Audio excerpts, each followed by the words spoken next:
Fox Sports. We are sports. We are Southeast.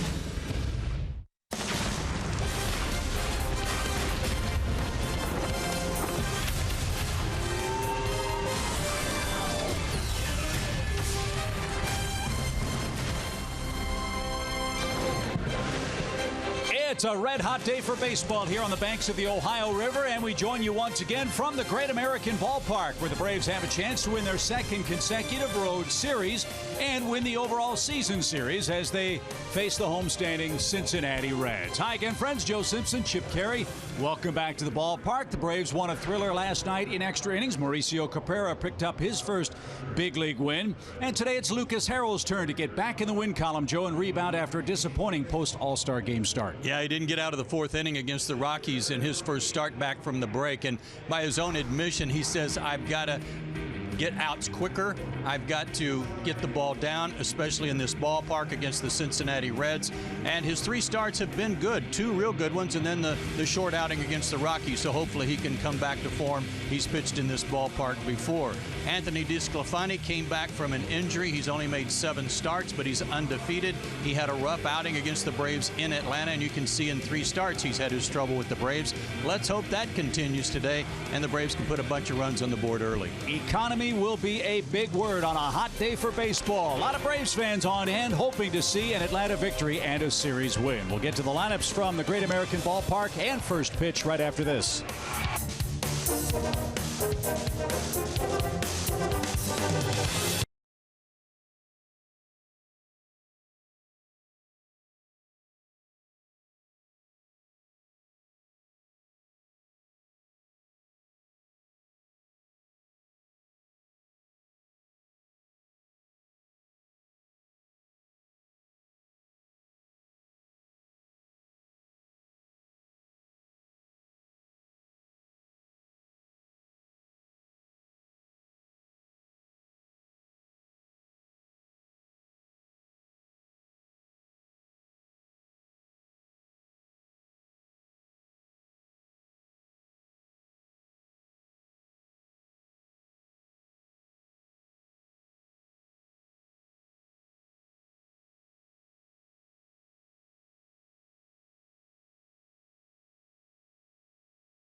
Baseball is sponsored by Georgia's best Chevy dealers. Welcome to baseball in the Midwest during the daylight hours. It is hot, it is sticky, it is a very warm day here at the Great American Ballpark.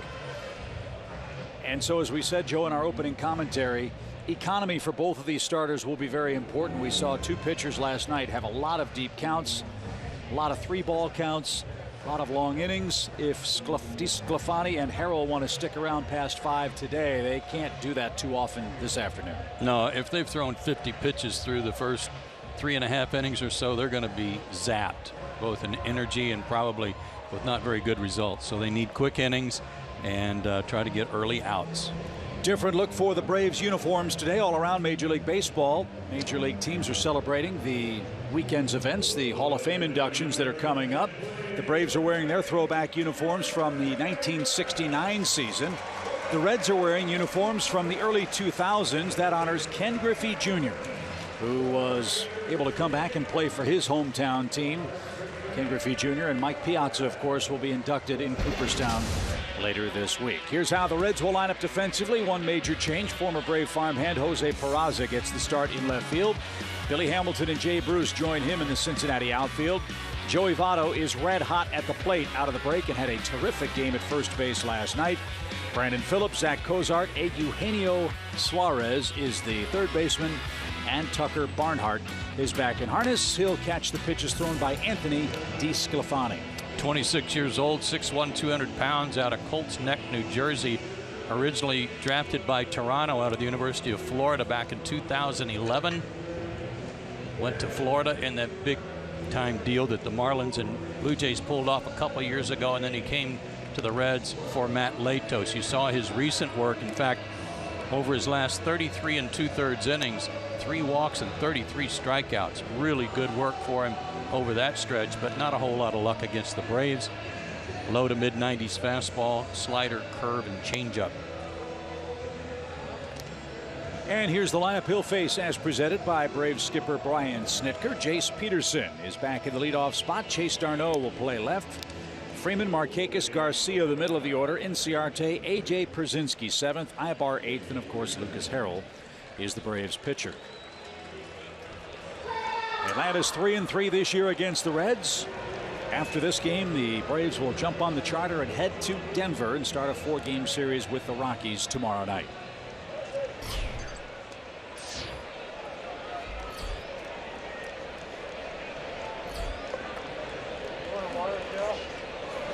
And we're underway with Angel Hernandez behind the plate, and strike one is called for Jace Peterson. Jace hitting .274 for the year and .310 since coming up from AAA in 33 games. He's done a nice job at the plate, in the field, and he's filled the leadoff spot very nicely. And he hasn't played in this series until now, except a pinch hit, a couple of lefties that started. And a roller right to first. Easy play for Votto with 2 steps to the bag. And DeSclafani gets a ground out to start his day. 1 up, 1 down for Chase d'Arnaud.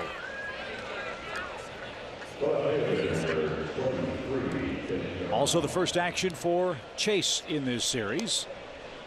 He provided the game-winning walk-off hit for Atlanta in the final game of that Rockies series. d'Arnaud with a homer, 11 RBIs.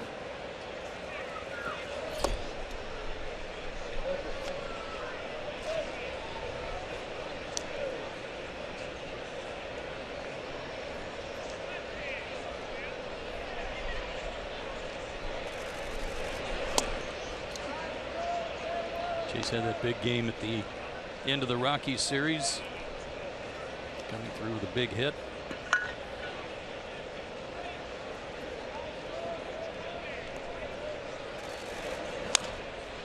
And he hit that ball before it hit him. It's popped into the seats. And out of play. 2 balls and a strike.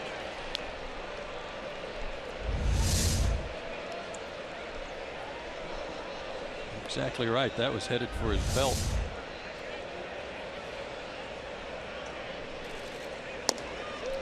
That caught a corner. It's 2-2.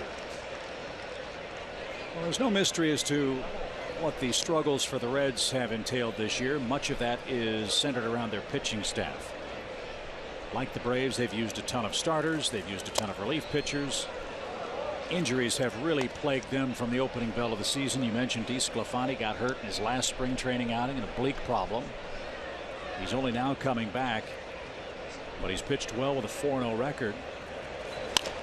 This one's hit towards Suarez at third. He's got it. And a high throw handled by Votto, 2 outs.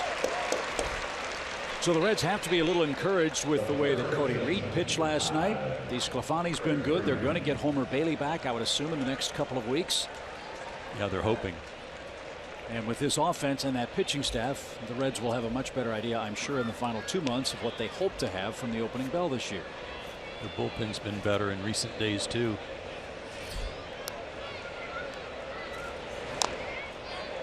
Foul ball by Freddie Freeman, who's 1 for 8 in the series and has 1 hit in his last 19 at bats.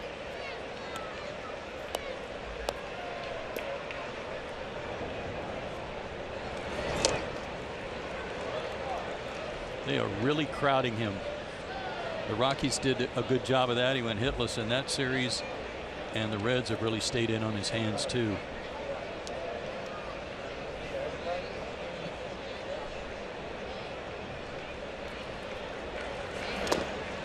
And you pointed out earlier in the series as well for Freddie, he's in one of those strikeout binges where he's just not able to make contact. Yeah, he goes into those, once or twice a summer. It all seems to be, at least in my view, just timing related. Getting behind in the count a lot. We know how he likes to hit the first pitch, so lately he's been behind in the count from the get-go.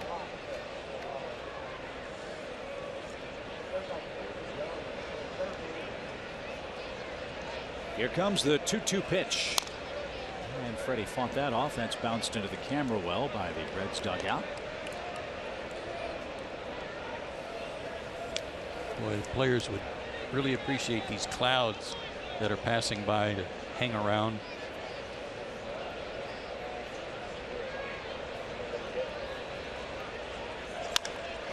Hit a mile high toward left, and Freddie Freeman just hit an opposite field home run with 2 outs.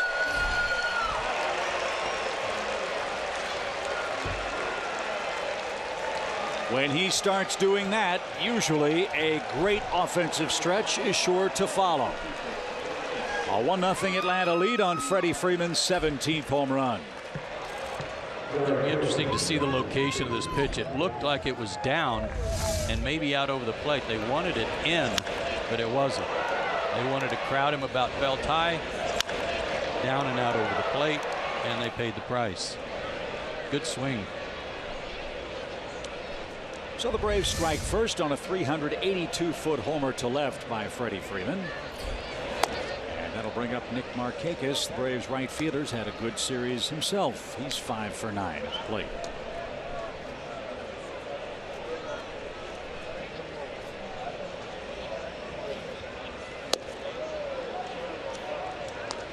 He had an excellent at bat last night, leading off the 11th inning to set the tone for the go-ahead run.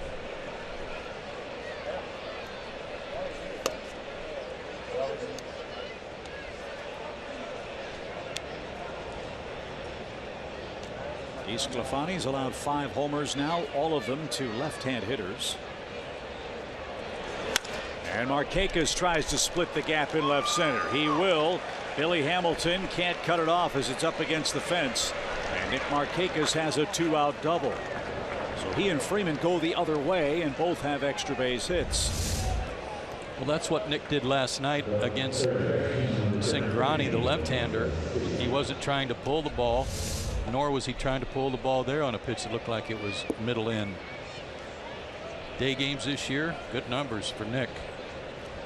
That's our Georgia Lottery hitting the jackpot. Let's see if Garcia can chase him home with 2 outs. Ordonez 4 for 9 with a homer in the set. He's hit 6 of them, and he's knocked in 27 men.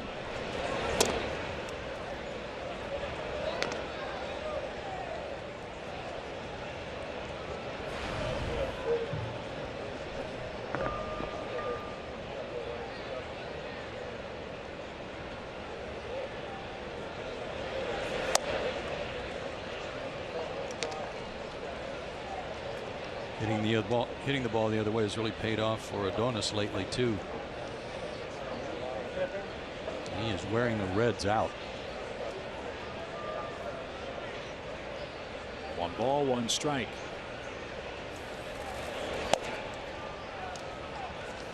12 for 28, 2 homers against Cincinnati. It's the highest batting average on the club. Coming into play today.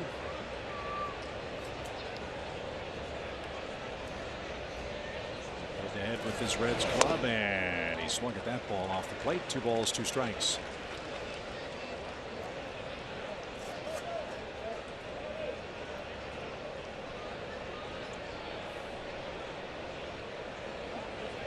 Braves have done a nice job forcing up the pitch count for DeSclafani. Yeah. Even if there are a few clouds overhead, it's still really muggy on the field.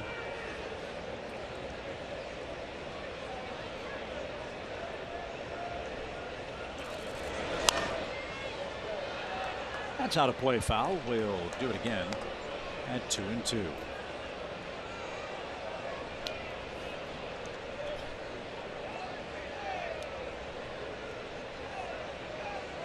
Atlanta so far 3 for 14 with runners in scoring position in the series. They've stranded 13 runners. I like these uniforms. You were talking about them before the game. The Braves vintage 1969 uniform. Very simple, clean looking, no names on the back. Looks good.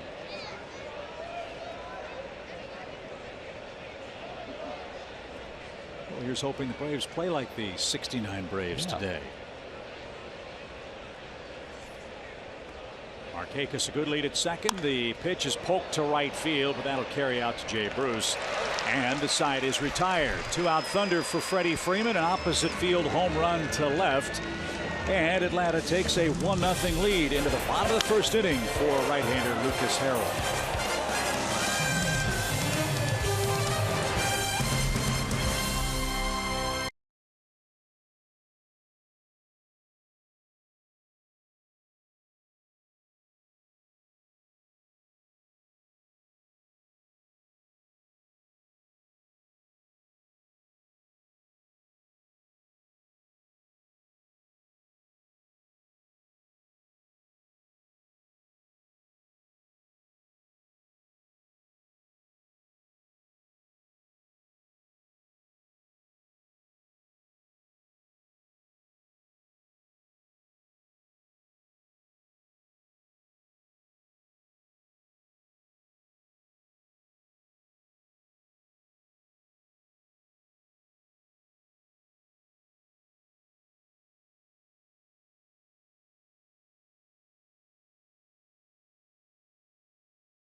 American Ballpark. He's hit his first home run here in Cincinnati today, and that gives Lucas Harrell a first inning lead.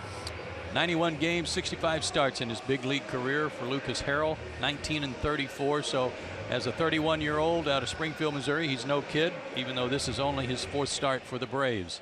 Give you his Ford Keys after the first pitch, which will go to the Red shortstop Zach Cozart. His Ford Keys to pitching success today. Number 1, quick innings. He's got to get through these innings fast. Try to save his defense a little bit from being out on the field for a long time.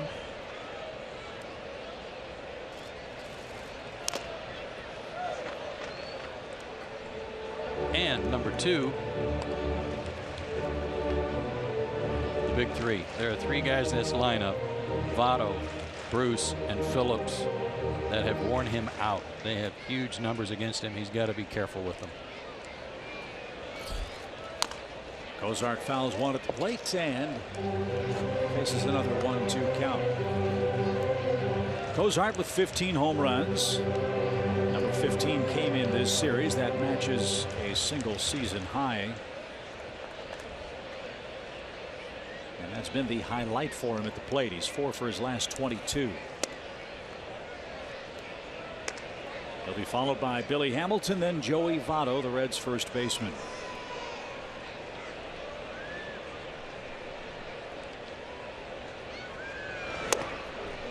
As we discussed on Braves Live about Lucas Harrell, he commented that against Colorado, he was not getting ahead in the count and he was not getting the ball down. Two things he's got to do today to be successful.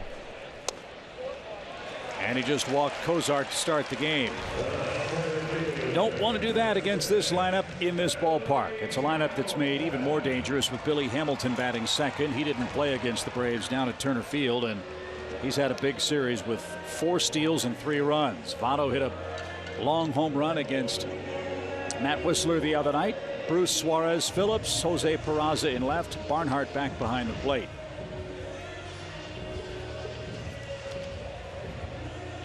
So here's Hamilton hitting .244 with 3 homers and 12 knocked in, 27 stolen bases for the Cincinnati center fielder.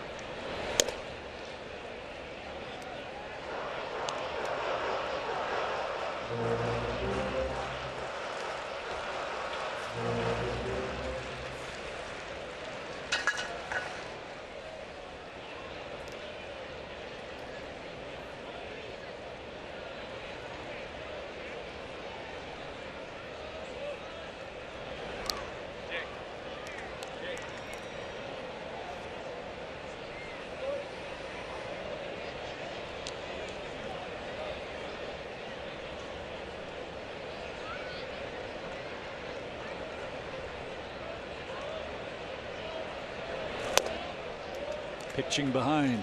Yeah, and a quick trip from A.J. Pierzynski. He said that he had a conversation with A.J. coming into this start about Cincinnati, and A.J.'s term was engage. You've got to engage these guys. They want to swing the bat. They don't walk a lot. They strike out a lot. They hit a lot of homers also, but you've got to engage them. You've got to make them want to swing the bat by making pitches that look like strikes. That sounds a lot like the team that Lucas faced in his last start, the Rockies. Right. And in his 83 pitches thrown against Colorado, he threw just 44 strikes.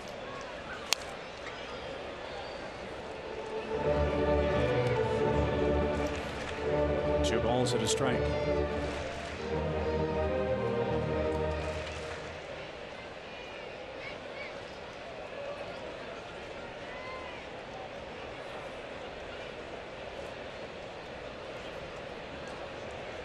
Two and one for Hamilton, and into the seats.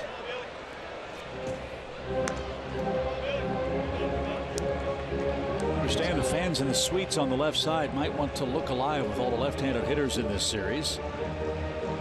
Apparently Nick Markakis hit a foul ball that broke one of the windows of one of the club level seats here last night.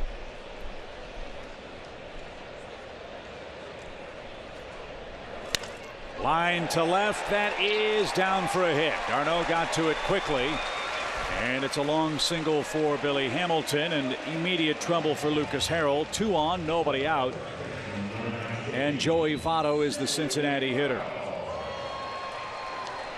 And he's our Zaxby's indescribably good play. Top batting averages since June 1st. Second in the National League behind Rizzo at .346. And he's had a whale of a series.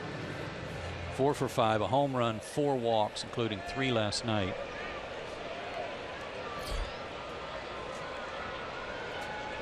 So 2 on for Votto, nobody out. He's reached base 8 straight plate appearances. That's the second longest streak of his career. He's done that 6 times. 9 is his longest, and that was done in September of 2013. So just piling on to his great on base percentage. And as you said, he has worn out Lucas Harrell in his career. Votto is 6 for 13 with a homer. against the Braves starter today. He's got 2 on the pond with nobody out. Freeman's homer, the lone run to this point.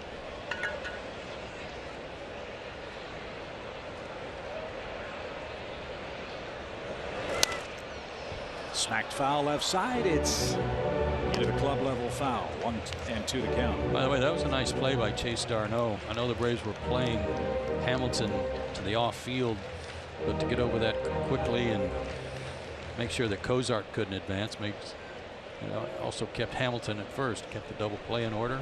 Well done.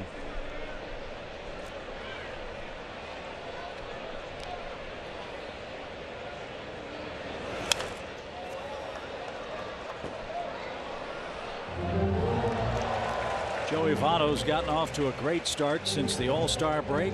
He's got 10 hits. I mentioned all the walks, the runs. He's 10 for his last 17 and has scored 5 runs.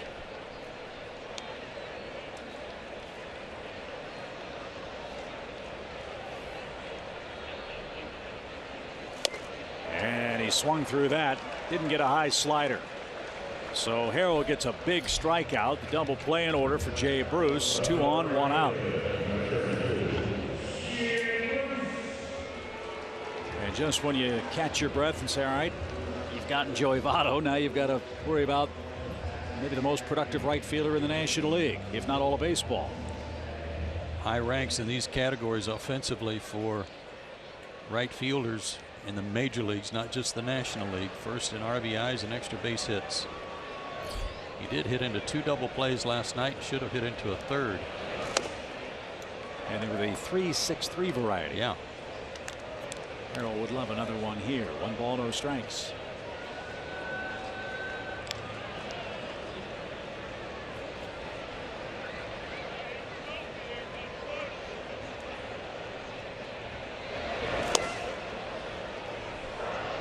That caught a corner, even count.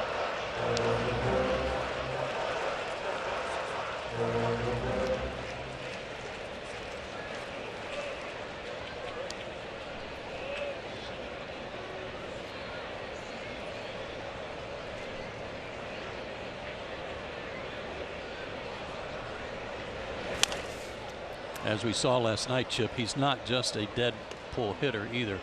In the first inning, Terrell Jenkins was pitching him pretty tough, and then all of a sudden made a pitch that Terrell said later, I thought it was a pretty good pitch, down and away, and he hit it into the Reds bullpen in deep left center.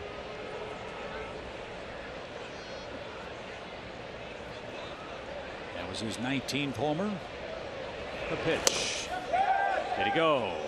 Braves dugout wanted a strike call there, didn't get it. 2-2. Well, the big question for the Reds and their fans is, in 11-12 days, will Jay Bruce still be a Cincinnati Red? Trading deadline is August 1st. His name's been bandied about quite a bit.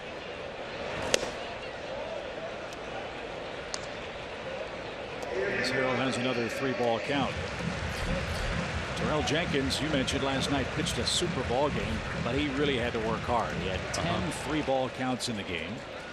He was in line to win it, but a blown save in the 9th forced extra innings, and it was Mauricio Cabrera that got the victory. Swing and a miss at a breaking ball. Back-to-back strikeouts of Votto and Bruce by Lucas Harrell. And now he's an out away from getting out of a big first inning mess. Good call by A.J. Pierzynski. Good execution right there by Lucas. Just dropped it right under the bat. But he threw it for a strike. He wasn't trying to trick him and risk walking him. He made sure he threw it for a strike too. That'll bring up Eugenio Suarez, the Reds' third baseman. Celebrated his 25th birthday a couple of days ago. Hit a home run on his birthday, as a matter of fact. And he's riding a 3-game hit streak. Ground ball to third. Adonis has it. His flip to second in time. And boy, what a job by Lucas Harrell. 2 on, nobody out. Votto, Bruce, and Suarez coming up. And the Reds' big 3 can't get the ball out of the infield.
here and get a limited edition Chipper Jones jersey shirt. Well, that's tough to say on a quick turnaround while supplies last. Get to Braves.com/Chipper and secure your tickets and your jersey shirt today. Yeah, I wonder what kind of jersey shirt old Chipper will wear with the Kansas Stars when they play in the National Baseball Congress tournament. That is still one of the great stories of the summer. All those Braves old-timers are going to get together in Kansas and boy, just get baseball all-stars. It's not just Braves. Well, I don't know. It's a Braves heavy, former Braves heavy representation. As the first pitch by Inciarte is whacked into right field, and Bruce gallops over and makes the play for the first out. With the trading deadline looming, there might be some teams wanting to see if they can make a deal with the Kansas Stars. Yeah. If you didn't hear the story, Adam LaRoche called some of his buddies and said, hey, y'all want to play in this tournament? And Adam said his phone blew up with interest. And we're talking Roger Clemens, Tim Hudson, Dan Uggla, Ryan Langerhans, Josh Hill, Beckett, Josh Beckett, Roy Oswalt. So they're going to play in the National Amateur Tournament. And you've played there before. I did. My recollection is that it was, I mean, it's 90% collegiate players, a lot of college all-stars, but also it could be released professional players, guys who weren't currently under contract. So they all qualify there. Now, do they have standard uniforms, or do they have sponsors on them? Do you for that? Or is it? Yeah, we did. I played at Liberal, Kansas. We had team uniforms, of course. Now the Stars, I don't know. Lined into right field by A.J. Przinsky. Good swing. Point being, if they have sponsorship on the uniforms, can you imagine the possibilities? You could have Aspercream, Geritol, Advil. Depends. Who knows? Yes. You know? So, yeah. I mean, the possibilities for the Kansas Stars are certainly endless. But that is going to be great. And again, you've played in that tournament. That is a very, very popular summer attraction, isn't it? As Hamilton in center is on his horse and tracks it down for out number 2. Nice play. Solid contact. Ibar showing some signs of coming around again.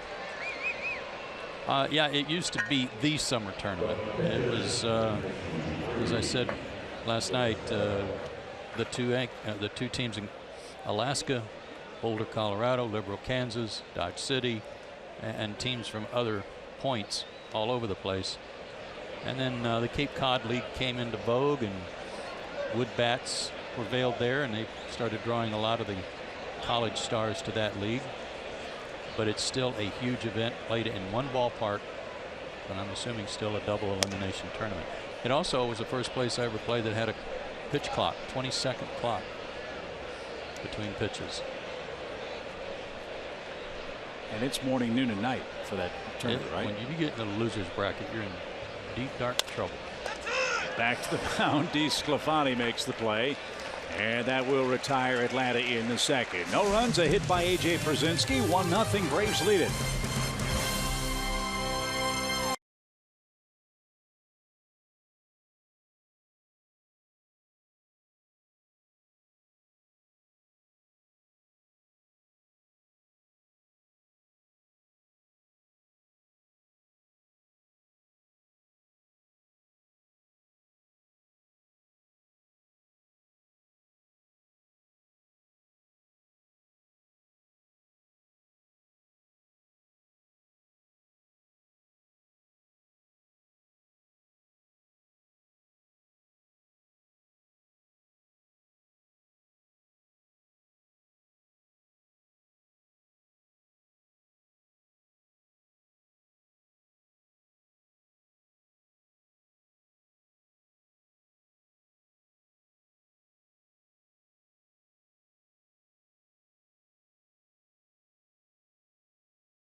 sponsored by Delta Airlines, your local Ford dealer, and Xfinity. X1 from Xfinity will change the way you experience sports. Freddie Freeman's first inning homer, the difference so far in Cincinnati. We head to the second inning. Phillips, Peraza, and Tucker Barnhart are coming up. What a job by Lucas Harrell. Walked the leadoff man, gave up an opposite field hit to Billy Hamilton, then struck out Votto, struck out Bruce, and got Eugenio Suarez to ground out in the bottom half of the opening inning to preserve the 1-0 advantage. That was great work, and the two breaking balls he threw, Votto and Bruce, were big keys in 3-2 counts. So Brandon Phillips will lead off. He's 2 for 8 in the series. Last night he picked up his 1,700th hit as a Cincinnati Red. And he is their hottest hitter at the moment with an 8-game hitting streak. And when we talk about players playing hurt, Exhibit A might be Brandon Phillips. He's had calf problems in the past week, and he's playing with a fractured left hand when he was hit by a Jose Fernandez pitch. And he chops this one to short, and Ibar takes his time and throws a strike to first, 1 down. Braves are well aware of Phillips' problems with his right calf muscle that he strained last Friday. So wise of Ibar to get his feet under him and not rush it. There's some who wonder if Brandon Phillips might be traded at the deadline. He's a 10-5 player and has the right to reject any potential deal. And as he's done that before, in some ways has blocked Jose Peraza, who some feel is his heir apparent at second base. But because Phillips is still here and still productive, Peraza's turned into a super utility type player. And the former Brave #1 prospect is now playing left field for Cincinnati. This is his 6th start in left, and these are the first starts in left field as a professional. Yeah, period. He had not played out there before. And he smokes one into left field. Peraza has the second Cincinnati hit. And here's the catcher, Tucker Barnhart.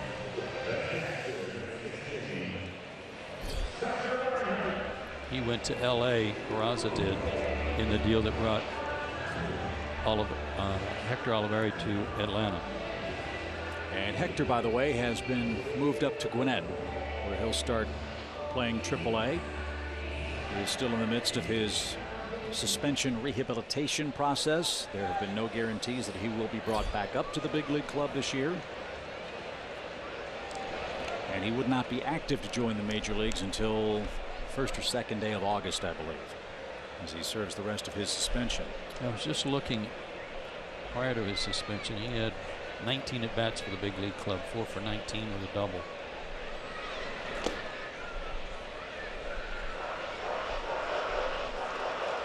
This is Tucker Barnhart. Let's have 2 good-looking catchers. Barnhart and Ramon Cabrera, both of them switch hitters, and they're getting a lot of playing time because Devin Mesoraco had surgery on Monday to repair his right hip labrum.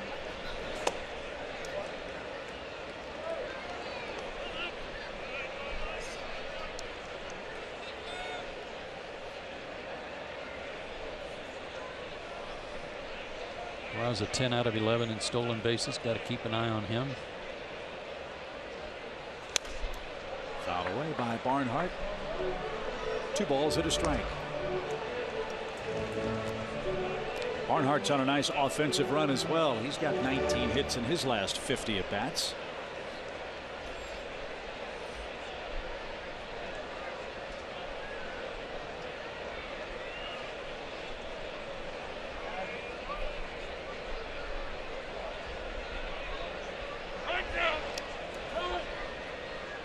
And time had been called before that pickoff play at first.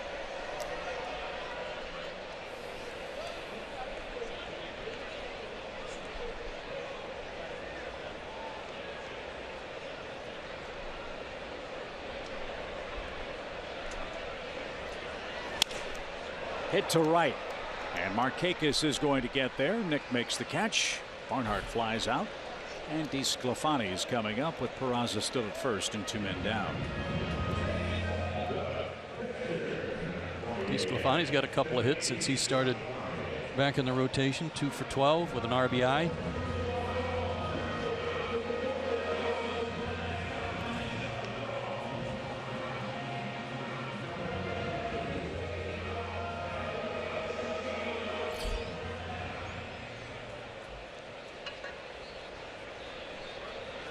Well, they're happy he's back, looking good. 4-0 record to start the season. And there's nothing worse for a team when one of your guys you're counting on gets hurt in that last week. It really messes up just about everything you're trying to accomplish. And he injured an oblique in his last spring training start and just came off the disabled list June 10th. Especially a guy that threw 184 innings last year. Went 9-13 for the Reds, but they needed him to be an inning eater too. Homer Bailey's coming back from Tommy John. Michael Lorenzen had right elbow problems. He came back in late June. Raisel Iglesias has had shoulder problems. Caleb Gotham's been hurt with a shoulder. Jordan Pacheco, right shoulder. I mean, you go up and down this entire Reds pitching staff. Somebody's either been hurt or has been hammered and been sent up and down between Cincinnati and Louisville. Yeah, his 184 innings last year were the most by any rookie in the National League. Bouncing ball out to second, and an easy play for Jace. He'll win the race to the bag to force Peraza, and that will retire the side. Top of the order coming up for Atlanta. Jace Peterson gets it started. Freddie Freeman's the homer, the early difference.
All year long, we'll celebrate the top moments in the history of Turner Field. Today, it's a top moment from this season. Freddie Freeman's first career cycle came June 15th against the Reds. Here's to 20 years, brought to you by Synovus, the Bank of Here. And that was the middle of a torrid stretch for Freddie Freeman. Tearing it up, eating the Reds alive, and that home run, an opposite field homer, just like the one today.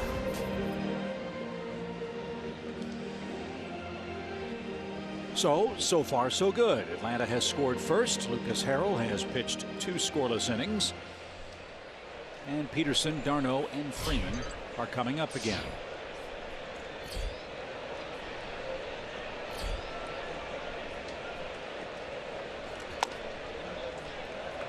And that's taken low, ball 1.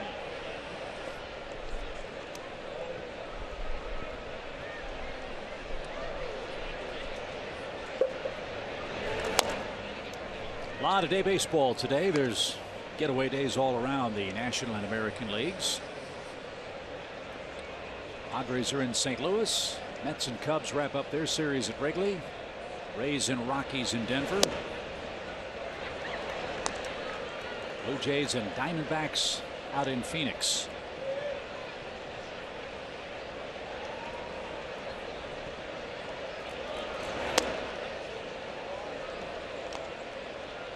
Two balls, two strikes.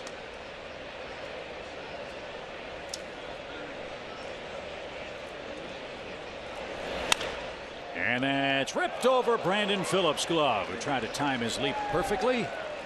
Jays had just enough on it to get it into right field. And it's a leadoff hit here in the third. That was a good turn on that. They wanted it inside. They were trying to jam him.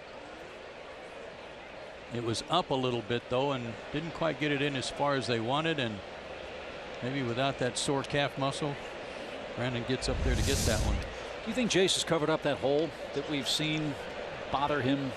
In many respects, yes. They're not pitching him in there quite as much, and that might be a telltale sign there that he's handling it. You know, his first time up today, a grounder to first was on a pitch in that he just rolled over the top of, but he was behind in the count on that situation.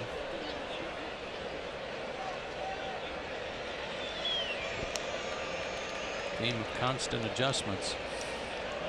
Jace has come back playing great baseball. Hitting .310 since coming up from Gwinnett, where he hit a .186. And he didn't go down there and hit .330 and get called back up. It looks like a different offensive player right now for Atlanta. And he's aboard to start the third. No balls and a strike for Chase d'Arnaud. Yeah, it's weird how things work out. Had Ibar not gotten injured, he might still be down there.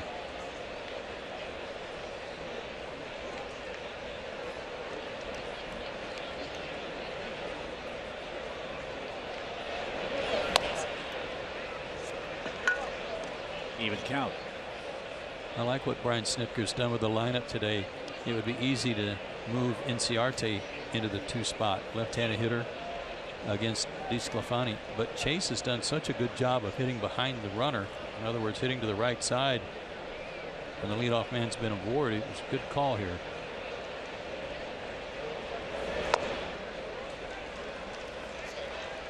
A little late there. 1 ball and 2 strikes.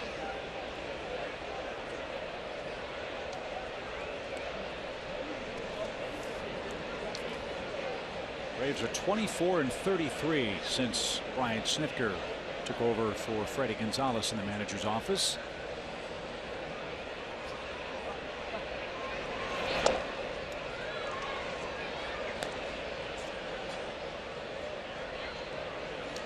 Two balls, 2 strikes. Braves at 33-61 for the year, are trying for their 20th road victory and their second road series win in a row. Now, as difficult as this season has been for the Braves, they're only 2 games worse than the Reds, who have a real solid veteran presence in their lineup with Votto, Bruce, Phillips, and Cozart. Ground ball towards second, might be 2. Nice flip. Cozart the turn, and he got d'Arnaud by a half step. Well, you've got a Gold Glover at second base, and you've got Zach Cozart, who might be one of the more underrated shortstops in the league. That was baseball ballet up the middle. 2 down. You know you're going to get a good feed from Brandon. Gold Glove winner got it to him quickly so that Cozart could find the bag and get rid of it.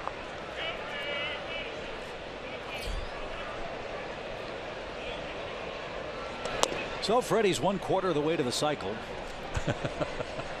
Yes, he is. Which came in the game. DeSclafani pitched down in Atlanta.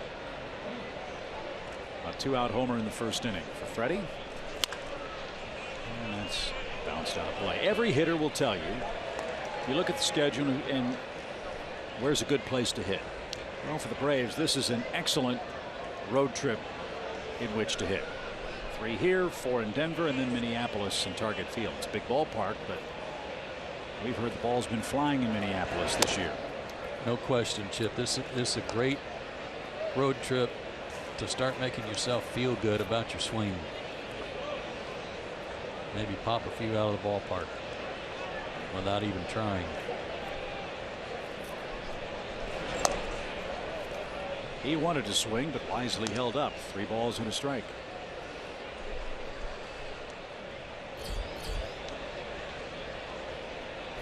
Markakis has a double. He's waiting next. But first, a 3-2 pitch.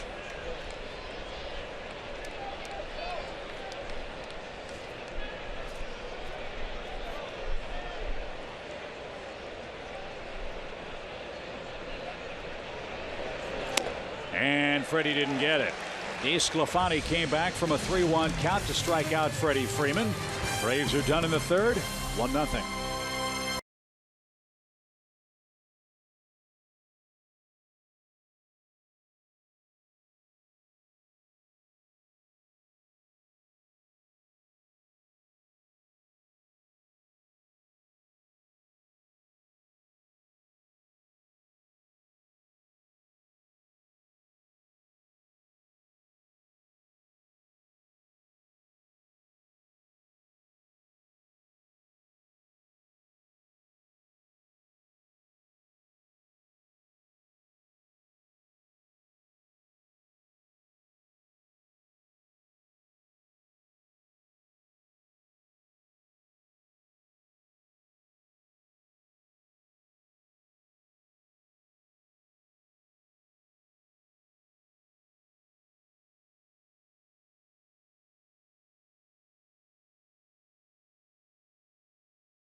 Unique feature about Great American Ballpark is this big gap in the stadium that's just off to our left from the press box and basically right up above the visitors on deck circle.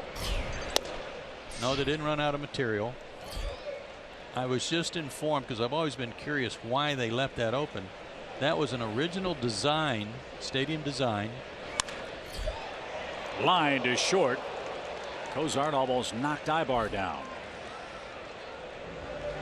An original design that they thought would help create a wind tunnel that would help Ken Griffey Jr. hit balls out of the ballpark to right field and right center. Interesting. The Griffey gap. There you go. You're always quick on that stuff. You know, I've always said if Ken Griffey Jr.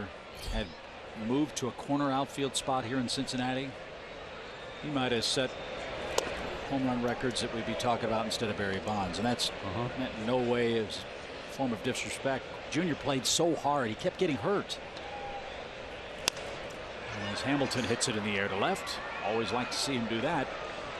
And Chase camps out, makes the play, 2 down. I couldn't agree more. He had a pretty good place to start his career in the Kingdome as his home ballpark, but this one gives up homers by the handsful. And it's just a shame he wasn't able to stay on the field more than he was here. But even with those injury problems here in Cincinnati, where he came home, Jim Bowden was the general manager at the time. That was a huge coup for Cincinnati to get a player of Ken Griffey Jr.'s stature to come back and play here. He said, we're going to have downtown parades with Ken Griffey Jr. at the helm of this offense. Obviously it didn't work out, but still Ken Griffey Jr.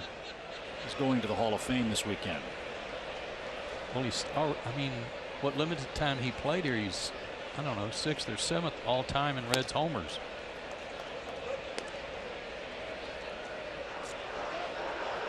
And I asked him one time, he thought about moving to a corner. He said, no, I have to play the game. I'm a center fielder, and if I get hurt, I get hurt. And he left this game with no regrets.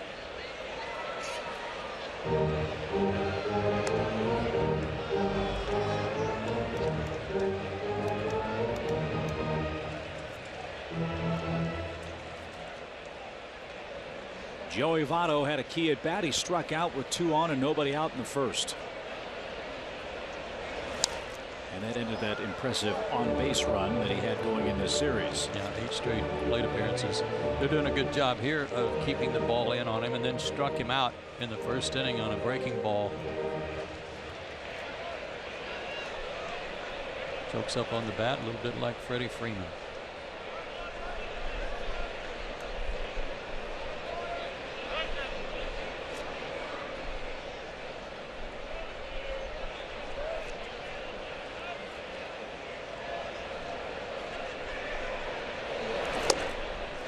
Good try in the corner, but Votto took it. 2 balls, 2 strikes. Came across a stat before the game today. Did you know that Joey Votto now has a higher average on base percentage, more extra base hits, more hits, doubles, and runs this year than Bryce Harper? I did not. I didn't either. He's on some kind of run since the All-Star break.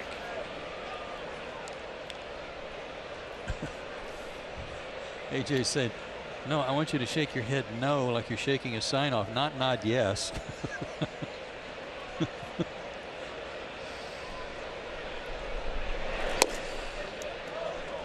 That was funny. 3-2.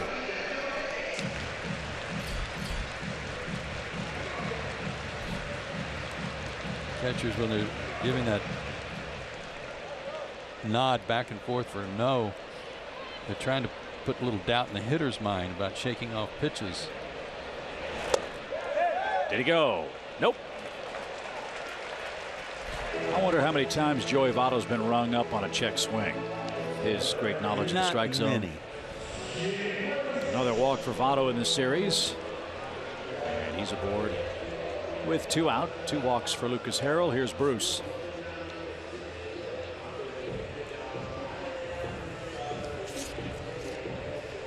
I have great respect for Joey Votto's ability, and I understand that it's just a 1-0 lead.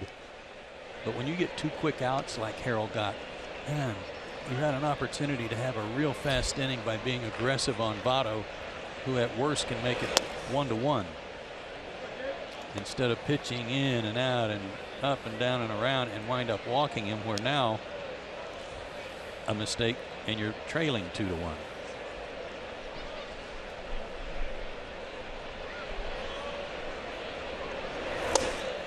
Well, sometimes, Joe, that nod yes, shake no thing can really mess up a pitcher's mojo on the mound. Yeah. As Bruce awaits a 1-1 pitch.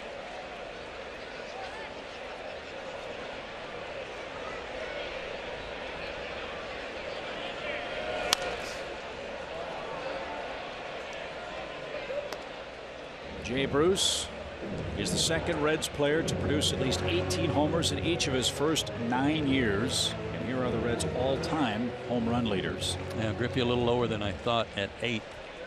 Votto will pass him too.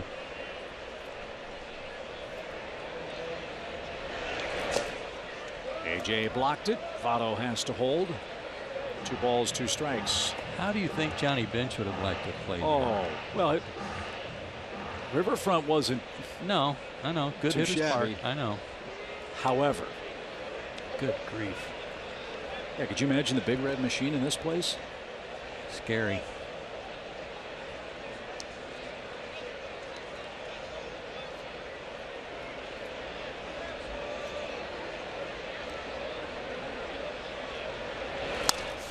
Popped him up. Bruce was off stride. d'Arnaud's going to catch it, and Lucas Harrell works around the 2-out walk. He has a 1-0 shutout. We get set for the 4th inning. Ken Griffey Sr., Ken Griffey Jr., 2 Cincinnati icons.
2-0, top of the fourth. And how about Ken Griffey Jr.? Not only is he going into the Hall of Fame, but he's going in with a 99.3 percentage of the vote. That's the highest ever, topping Tom Terrific Seaver.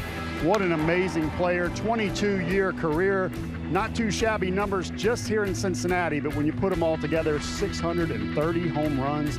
What do I love about Ken Griffey Jr.? The way he played. He left it all on the line, diving into walls. And as a pitcher, I really appreciated that. And when you wanted to talk about him, he wanted to talk about his dad. And I watched from 15 feet away in the All-Star game, I watched a drug-free Ken Griffey Jr. beat out everybody else. Maybe he didn't hit him the furthest, but he certainly was the best at hitting him over the wall. Back to you guys. Thank you, Paul. Nick Markakis, a ground ball to second. Brandon Phillips will throw him out. You saw Ken Griffey Jr. get started out in Seattle. Yeah, 19 years old. First hit, I think it was his first hit, was a double to left center in Oakland off Dave Stewart. And then he went home and hit a home run. I think his first at bat in the Kingdome, which, you know, set that place on fire. Great player. I asked him one time, I said, who helped you with your swing, your stance, and who was the biggest influence? He said, I got it from television. He said, I watched games on TV. I said, who was it? He said, I don't know. I just saw it and I liked it and copied it. Worked out okay, huh? Yeah, it did. Well, there will be I wanted to ask him if it was me. Well, it probably was. But I have a feeling it wasn't. Well, can you imagine the pride and happiness and the tears that'll be flowing for the Griffey family as Cozart leaps and takes away a hit try from Garcia. I mean, we know all about the great defense. We know all about the offensive prowess of Ken Griffey Jr. He really helped save baseball in Seattle.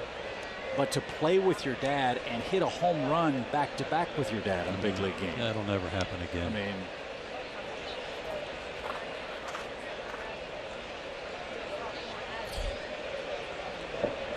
and I think he's going in with a Mariners cap. I hope so. With all due respect to the Reds, I hope so.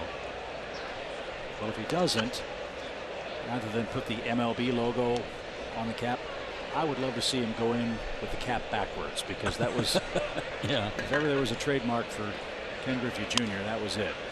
As far as the style of his uniform, something that drove a lot of the old timers crazy. Wear your cap the right way, kid. Well, Sparky Anderson got his attention one day in the Kingdome. Dugouts were very close to the baselines. Not a good two-out story.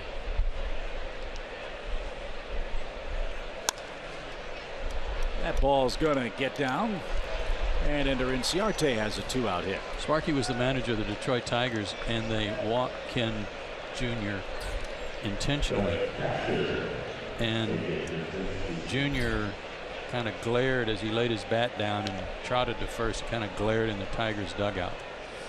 And the next day, paraphrasing, Sparky called him over and he said, out of respect for your father, who played the game the right way and played for me in Cincinnati, you're going to get a pass this time, but don't you ever do that again. Really? Mm-hmm. And I think it stuck.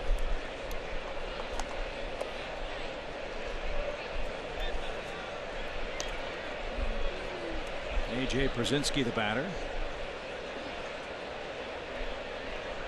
A.J. has 9 hits in his last 9 games played. And for those fans in the Southeast who didn't really see Ken Griffey Jr. play a lot, is Andruw Jones an apt comparison? I've had the great privilege of watching both those guys play, start their careers, end their careers. Runner goes. A.J. fouls it at the plate. Ken Griffey Jr. was the best center fielder I'd ever seen, and I never thought I'd see anybody that equaled him until I saw Andruw. And Andruw was every bit as good.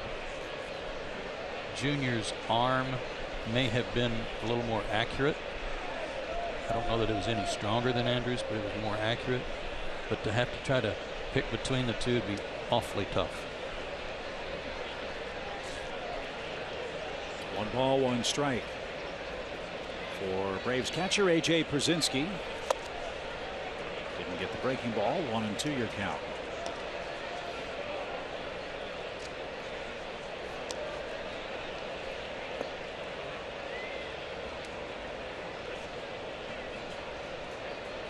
Braves lead 1-0 on a Freddie Freeman first inning home run. Did A.J. go? Nope. It's in the dirt. Maybe I could get away with saying Ken Griffey Jr. is the best left-handed center fielder I ever saw, and Andrew's the best right-handed center fielder I ever saw. Well, there's an election coming up in November. Way to walk right down the middle, buddy. But yeah, that's glad it's not a barbed wire fence. Yeah, that's a real good call. 2 balls, 2 strikes, and a ground ball to Phillips. He'll go to a knee, and that'll take care of the Braves catcher. Both hurlers settling in. DeSclafani's through 4 innings. He's given up the game's lone run.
Cincinnati nothing. Suarez, Phillips, and Peraza are coming up. Let's take a peek at our Academy Sports and Outdoors leaderboard today. Most assists by an outfielder since 2005.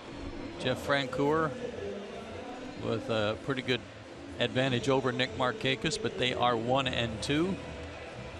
Alfonso Soriano no longer playing in the big leagues. The other 2 fellows are. That represents since Jeff Francoeur got to the big leagues. Ender Inciarte closing fast. You bet. He's got 11 assists. Lucas Harrell has handcuffed the Reds on 2 hits. He's walked 2 men. He's had a lot of deep counts, though. Let's see if he can make it easy on himself with Suarez leading off for Cincinnati. He won't. He got fastball in and it hit him. Suarez almost got hit by Cabrera last night, 102-mile-an-hour fastball, able to avoid that, but not this one. Ooh, ribs. Oh, that'll leave a mark.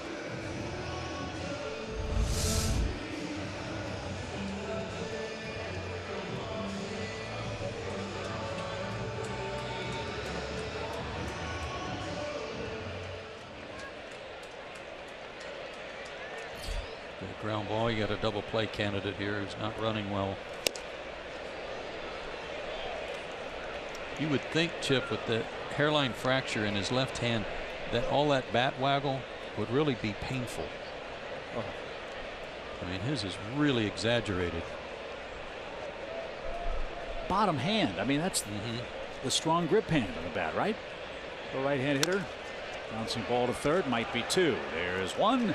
There is two. Harrell gets a double play. That helps. 2 outs. And you got to respect the fact that Brandon Phillips is trying to play through it. Not only the fractured hand, but a calf problem. I've always liked watching him play. It's rare that you see him without a smile on his face, but he's been playing in pain.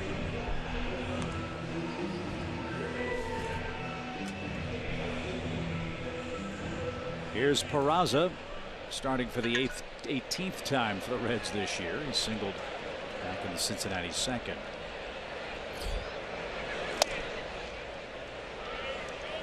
And this game starting out like last night's game began, with Cody Reed for the Reds and Terrell Jenkins. A lot of deep counts in the early innings, and then after the second started to settle in and got ahead of hitters and got some easy frames recorded.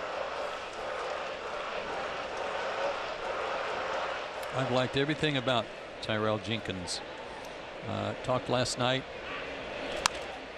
Paul and I both talked about his poise and his maturity and how he doesn't show any signs of any panic on the mound. Last night was another case in point. And then his comments after the game too. Very mature comments, very professional. Talked about his preparation for last night's game, watching a lot of video. Already had a game plan ready when the game started with he and Anthony Recker that they were trying to employ, and finally got to it as he started throwing more strikes. I'm already looking forward to his next start, which will be Sunday in Colorado. That'll wrap up the series with the Rockies. Tyler Chatwood will be his opponent. And Adonis with a long toss across to first. In time, retires Peraza. We are through 4 innings.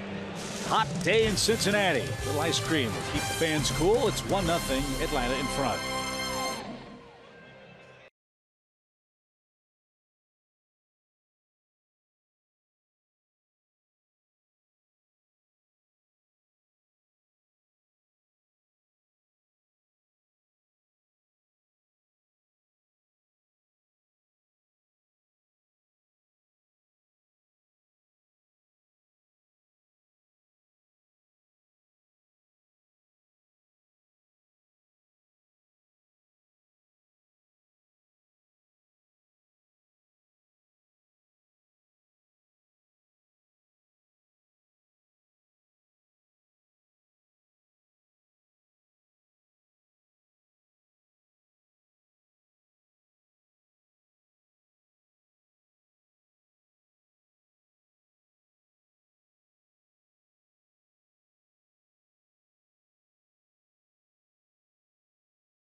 Presented by Academy Sports and Outdoors. Right stuff, low price, every day. Beautiful day on the banks of the Ohio River here in Cincinnati. And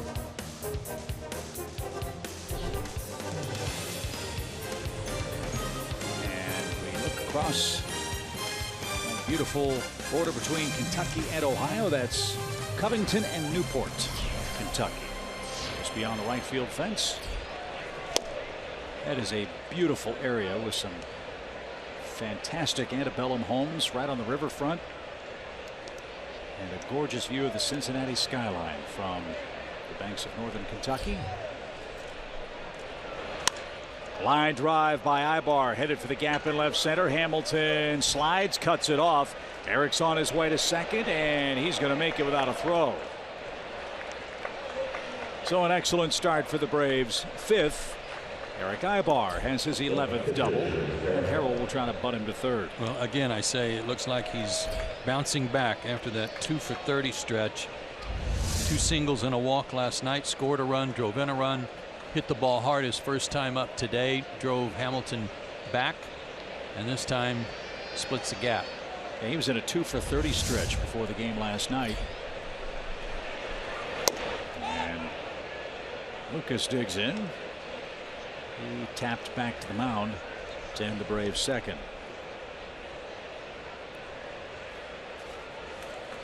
First run of the game is a huge run for the Braves. They're 19-18 when they score first. This is a team that's 28 games under 500. And that is a foul ball. Oh, Tucker Barnhart popped out, thought it bounced right on top of the plate. Good hustle by Angel Hernandez too, to get out from behind home plate and see where the baseball was. Angel in his 23rd year managing, or excuse me, umpiring in the big leagues. Watch him quickly get out around from behind Barnhart. Lucas might have caught a break there.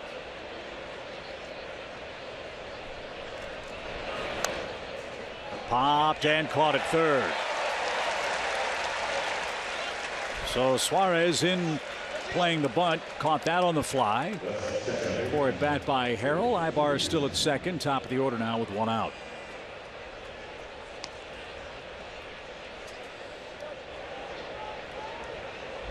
Talk about it all the time. You cannot get a bunt down when your bat is pointed back toward the on-deck circle.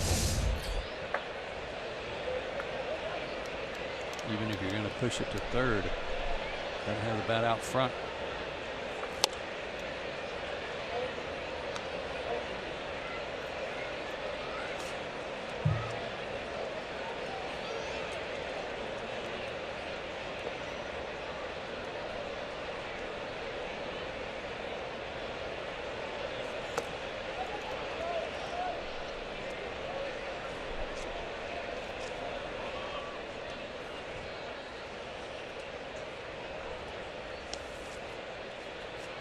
.70 pitches for DeSclafani. He's got 1 out in the 5th. He has yet to pitch a perfect inning today. He did face 3 hitters in the 3rd. A double play ball bailed him out. And a strike for Peterson. 2 balls and 1 strike. The Reds are off tomorrow. They will host the Arizona Diamondbacks. Then Cincinnati has a West Coast trip coming up. They'll go to San Francisco and San Diego. They'll have an off day in San Diego out west. That's tough duty. Well, how many days off do they get? What's this all about? They've got one tomorrow. They've got one on July 28th, and they've got one when they come back on August 1st. Who do they know at the schedule maker? They don't play on any Thursday in the month of July.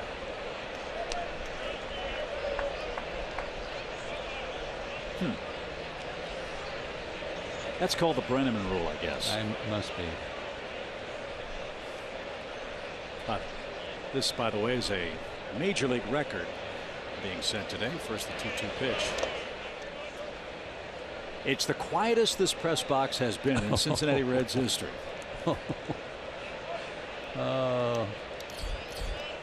Marty and Tom, that's Chip, because I know what's coming.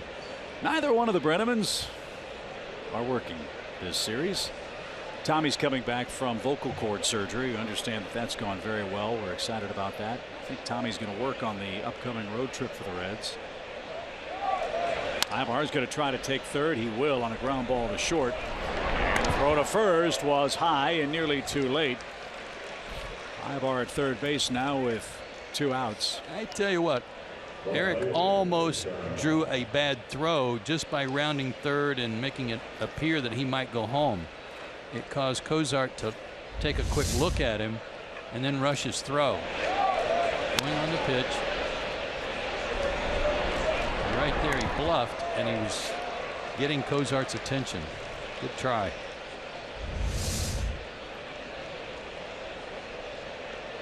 So let's see if d'Arnaud can come up with a 2-out hit. Braves by a run, a Freeman first inning homer.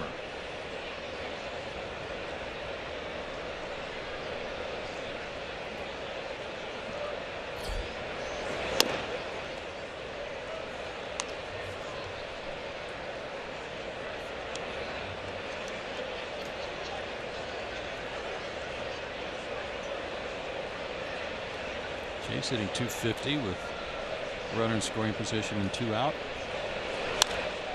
Little pop, shallow center. It's going to drop for a hit. Nybar scores. It's 2-0. He couldn't have thrown it out there any better than that. Yeah, he just added to that. You're never sure, from our vantage point, is the way Hamilton can run. You're never sure if he's running under one and can get to something or not. But he couldn't get to this Ric Flair. And the Braves are up 2-0. 12 RBIs for d'Arnaud, and that brings up Freeman. A little more breathing room for Lucas Harrell, who will have the 8, 9, and 1 hitters coming up at the bottom of the inning.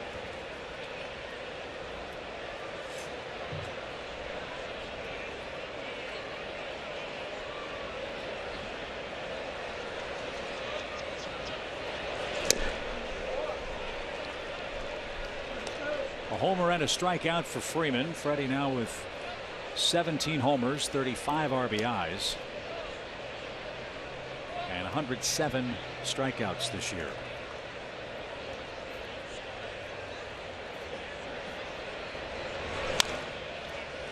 You know, I don't know. Sorry, Chip. I don't know what the thought was when the Braves signed Chase d'Arnaud to a contract over the wintertime. If it was just to be kind of insurance in AAA, knowing he could play different positions, whatever the reason was, it was a good sign, because since he's been here, he has done a lot of good things. He's fun to watch. He hustles, he runs well, can play just about anywhere on the field, great attitude, and he's come up with some big hits. He's been a nice addition.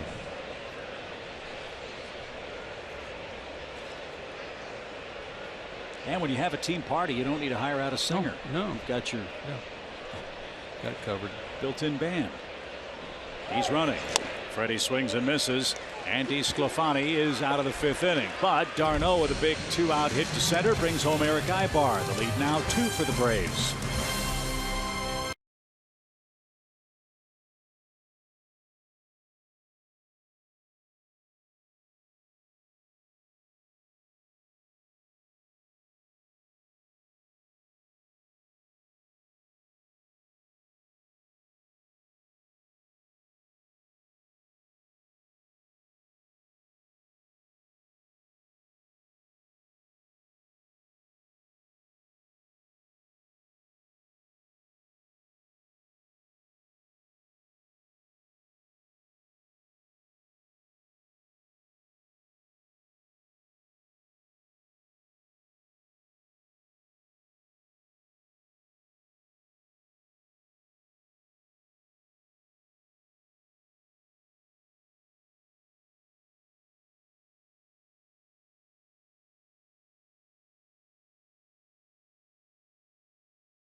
A year for the Minnesota Twins, who had a very surprising season last year, and the Twins, unfortunately, Joe, made news earlier this week. They fired their longtime general manager Terry Ryan a couple of days ago. Yeah, it was horribly disappointing.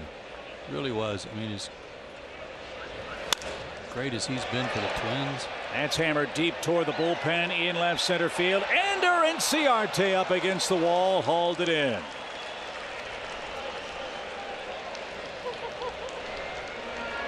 Tucker Barnhart just missed, hitting his 4th home run. He's a dandy, isn't he?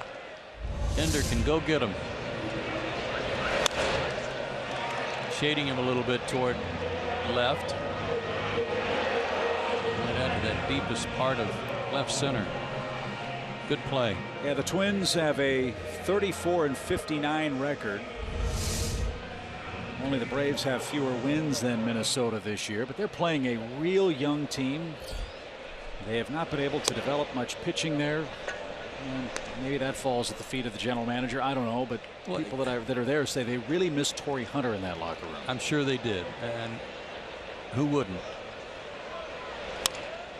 That's poked into center by DeSclafani. He's got a 1-out hit. But Terry Ryan came back as a favor. He had retired as the GM after all the success he had helped the Twins enjoy. They fell on some hard times. They asked him to come back, and he did, more or less as a favor, and then to basically tell him that they're going to make a change. And he said, "Oh, if you're going to make a change at the end of the year, I'll see you later." Yeah. I just thought it was horrible. And he had an opportunity to go elsewhere, stayed in Minnesota. And something else that Mr. Ryan had to deal with. Remember a few short years ago, there was an ugly word being bandied around Major League Baseball, and that word was contraction. And rumor had it that the Minnesota Twins franchise was one of those teams that was on the list to eliminate 2 major league clubs. Yes. Well, he helped the Twins get through that. They got their new ballpark. And then after last year, that remarkable run with Paul Molitor at the helm, halfway through this season with no Torrey Hunter, disappointing pitching, young players being force-fed at the major leagues, at least from the outside looking in, it's the general manager's fault. A.J. Pierzynski was talking to me about that last night, and he had nothing but praise to heap on Terry Ryan. A.J. spent some time in the Twins organization, but we both agree we never ever heard anybody say one bad word about the guy. Class act. So everybody in baseball wishes him well. As the 3-0 pitch is in for Cozart, who's walked and lined out to short. So DeSclafani with a hit. That's a little tough to take, because now you're back at the top of the order and Votto and company lurking. And now you've got 2 on for Hamilton and only 1 out. And nothing has come easy for Lucas Harrell today. That's his 3rd walk. He only walked 3 total in his first 2 starts. He also walked 3 in his most recent start, which was a very short one against Colorado. Really need an out right here from a tough guy to retire because of his speed. Billy Hamilton is 1 for 2. So his hitting streak will move to 4 games when they face the Diamondbacks next.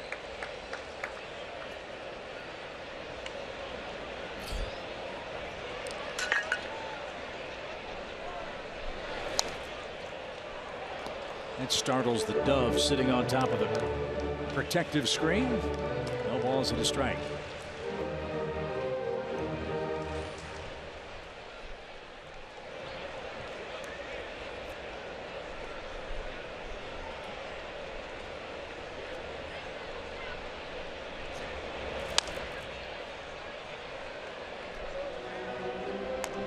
Nice catch. Barehanded grab by a fan. They're not lonesome.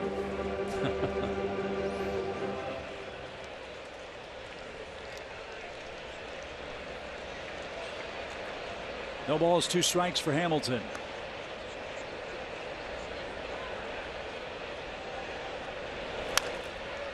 Little pop into shallow center that Ender Inciarte will grab. That is a big second out But still, you've got big trouble with Joey Votto coming up. Again, it's worth repeating. Votto 6 for 13 head-to-head against Harrell in his career coming into play today. Votto has struck out and has walked. And forced deep counts on both occasions.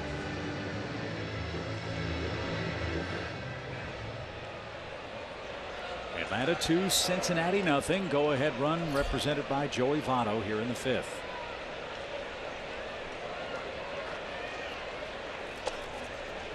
AJ got just enough to track it down and hold the runners.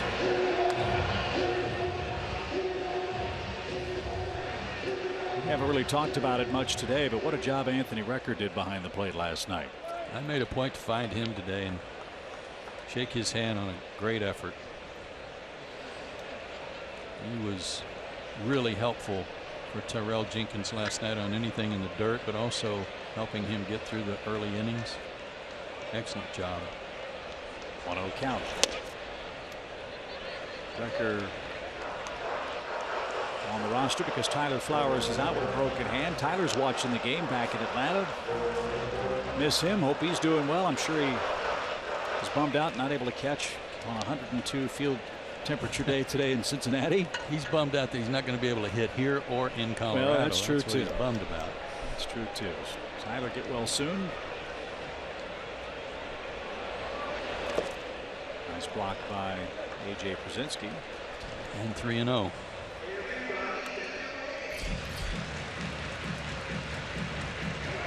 Votto's a guy who likes to walk.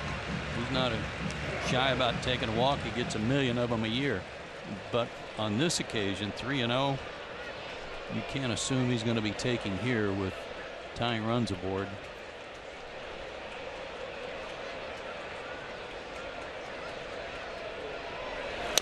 He was swinging 3-0 and he skies it to left.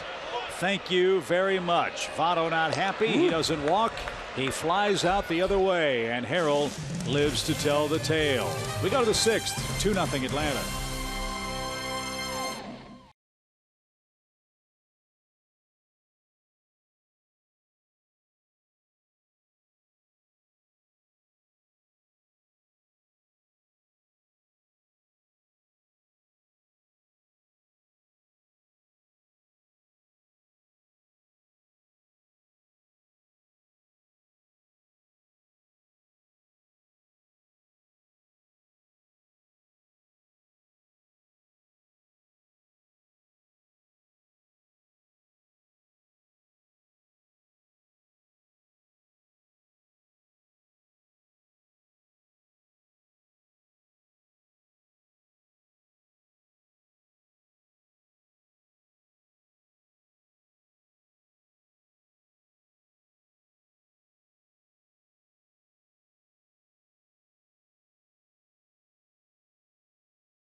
(29th through the 31st when the Braves take on the Phillies. There'll be tons of opportunities to see your favorite Braves legends.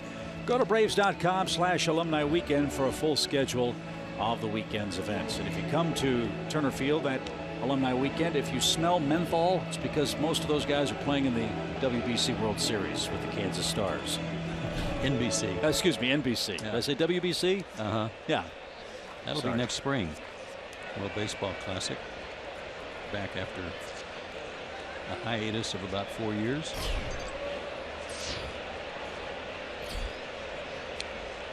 Nick Markakis will lead off inning number 6. He's doubled and grounded out tonight. Or today, I should say. Cincinnati 3 hits. That's it. We showed you those numbers earlier about Nick's good work in day games. So I guess at some point we'll have to show Nick at night. I like it. That's about all I came to the game with today.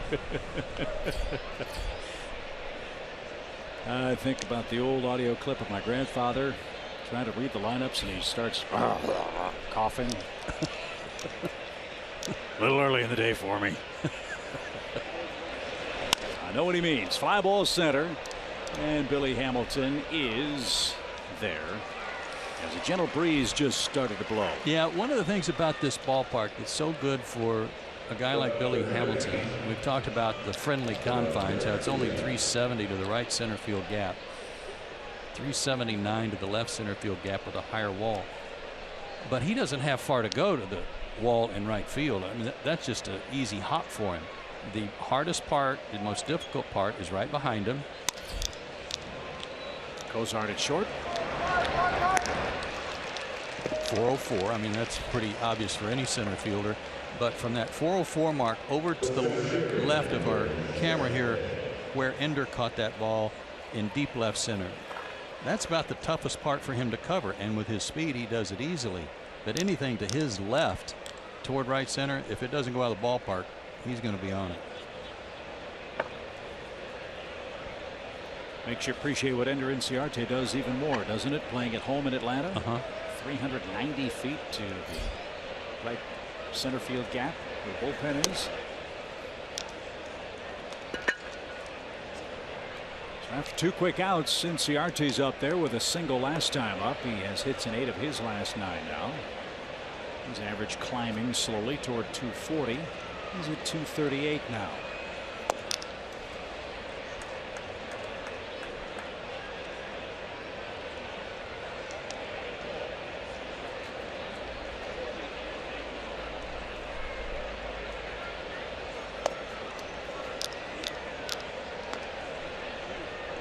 Single runs for the Braves in the first on a Freeman homer. A single run last inning, a 2-out blue pit by Chase d'Arnaud that brought home Eric Aybar. That's it. Popped up. Tucker Barnhart near the screen is gonna step up on top of the fence and make the play. Nice play by Tucker Barnhart. Spring in his mask, spring in his step. Look at this fine play. That robs Inciarte. 3 up, 3 down in the 6th.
A couple of runs, a Freeman homer, a d'Arnaud base hit. Lucas Harrell's pitching very well. Hasn't been easy for him, Paul Byrd, but he's been very effective through his first 5. No, you hit the nail on the head, Chip. 79 pitches, 46 strikes. I've said this before, I'll say it again. I have to see a pitcher survive up here in the big leagues when he's not sharp, doesn't have his best stuff. I have to see him struggle through it. Lucas Harrell, 3 walks, only 2 strikeouts, struggling each inning, it seems at times, to make his pitches. And yet we look up here in the 6th, and he's doing a very good job with a 2-0 lead here. So very important outing for me for Lucas. No guarantees, but so far I really, really like what I see. And how about him getting that out to end the last inning on a 3-0 count from Joey Votto? That was big too. It was beautiful, and he threw a 2-0 breaking ball, which tells me he's learning, he gets it. He didn't have to throw a strike there. He knew Votto was going to be aggressive, used that against him, and you saw the frustration from Votto running down the line. So making those crucial pitches when he has to, guys. A little warm down there, buddy. I don't know how long I rambled, how long I talked. I'm a little delirious. Guys, the hottest day of the year, and I don't have the forehead that can handle sun, so I may need medical attention soon. Paul Heatstroke Bird with us tonight in Cincinnati. Hang in there, buddy. You got it. Here's Eugenio Suarez.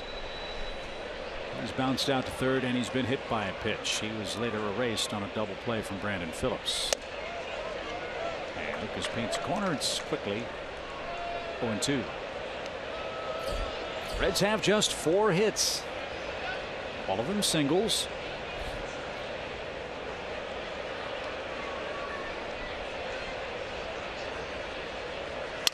Broken bat. Popped behind second. Markakis is not going to get there. A blue pitch for Cincinnati.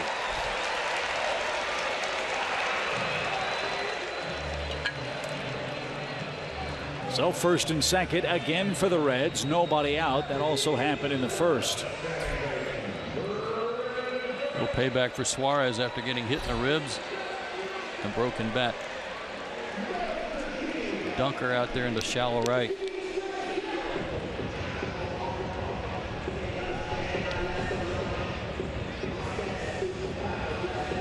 Brandon Phillips has hit the ball on the ground twice. A third time would be just fine right here.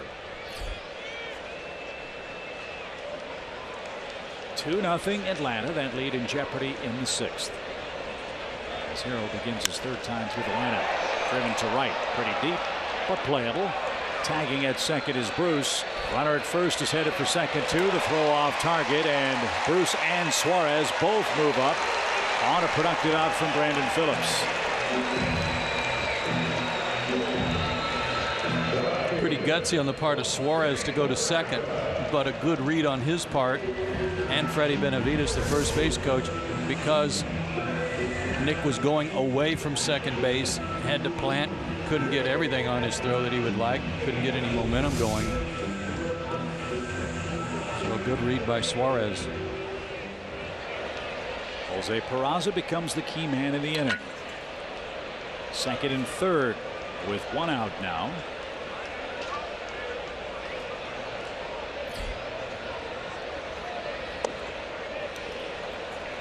Reds are 0 for 6 with a runner in scoring position. They've stranded 6 men so far.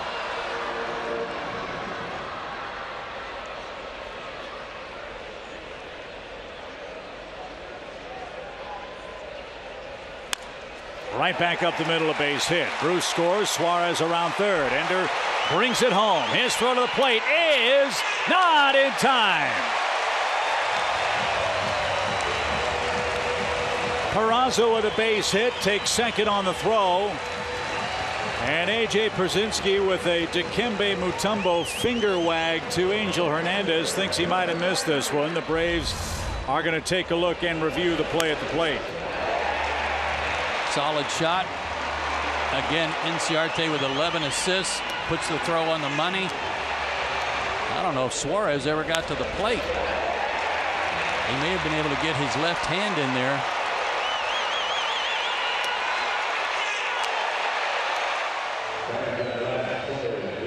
Can't block the plate without the ball. His hand did cross the point of the plate. Glove was on the body. Got him.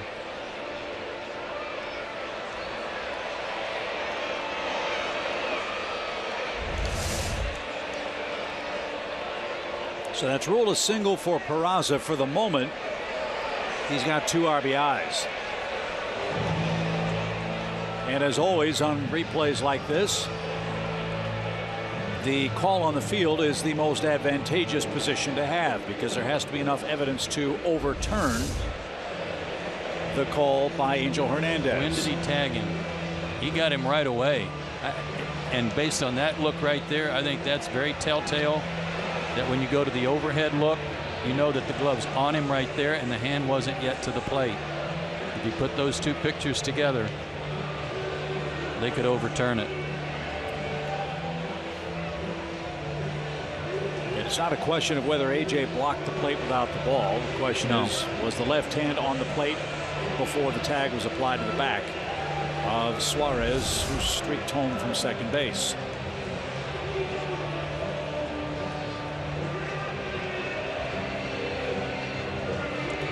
And if they don't overturn it, that hustle by Suarez to go from first to second on the fly ball to right, certainly a big part of this. So the Braves challenge this call. At the moment, the game's tied 2-2.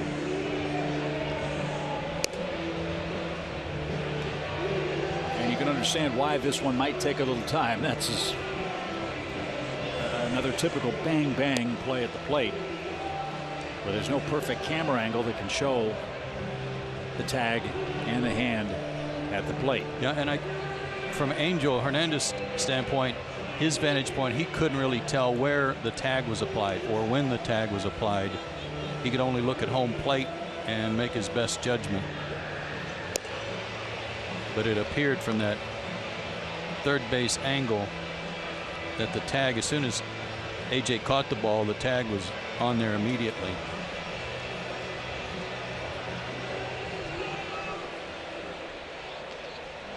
So Lucas Harrell continues to throw a few warm-up tosses.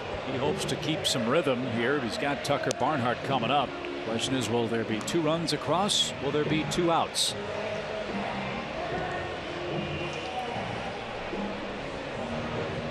There's what I'm talking about, the 2 pictures. Glove on his back, hand not to the plate, and yet they still rule him safe. So it's a single, 2 RBIs for Jose Peraza.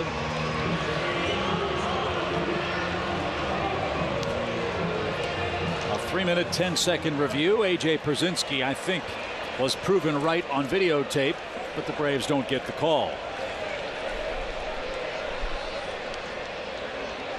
Excellent work by our truck putting those 2 pictures together. So now Lucas has to bear down and take care of Tucker Barnhart, who's knocked in 22 runs this year.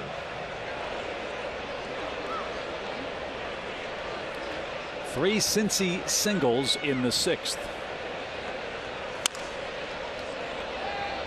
And rolled foul. 1 ball, 1 strike.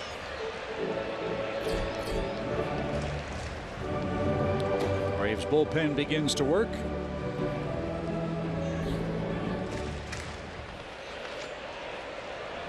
As Harrell is about to make his 90th pitch.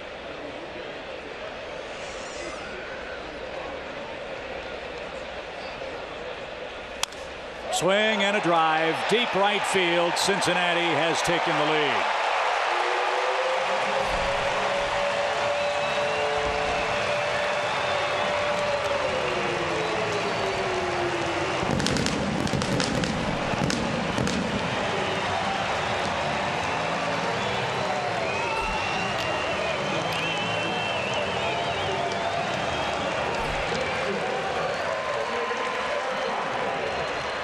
That's the first homer allowed by Lucas Harrell since putting on a Braves uniform, and it's a blast by Barnhart.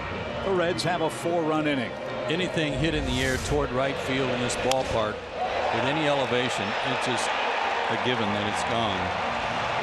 I think Markakis knew that too. It's not as bad as Yankee Stadium in New York, but it's doggone close. That one measured at 403 feet. It's funny though, Chip, that we had the most home runs by ballpark. Yankee Stadium wasn't on there. I know they hit a lot of them out to the short porch. We're going to have a bit of a delay here after the Reds set off the fireworks on the Barnhart home run. The smoke has settled right behind the second base bag.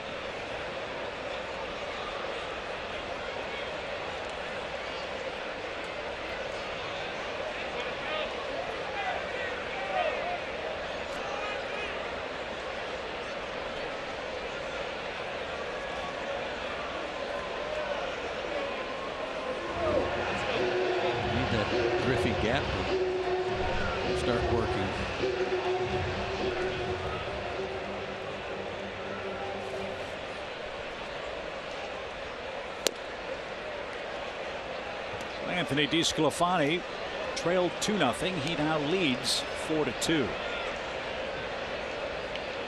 And has a hit as well, but not this time. He's down swinging. That is the third strikeout for Lucas Harrell, his first since the first inning. Pitcher's spot is due third in the Atlanta seventh, so one would think this will be the last frame for the Braves right-hander. We'll see about that. Cozart, 2 walks and a line out today.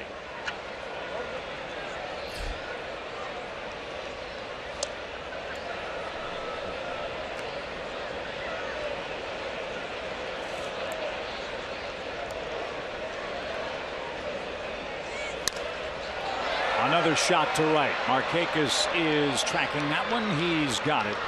And that'll retire the side. Jose Peraza with a big hit tied it up. Barnhart with a bigger blast. A 2-run homer puts the Reds in front.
MLB.com @BAT app. Stay up to the moment at any moment with Game Day, live game video highlights, StatCast, news, and more. Download MLB.com @BAT, the #1 app for live baseball on your phone and your tablet.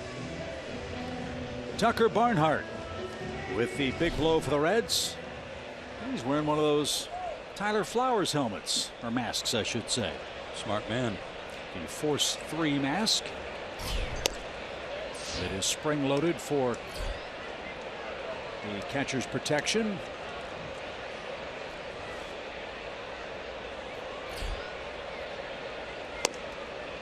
And his bat was spring loaded in the 6th.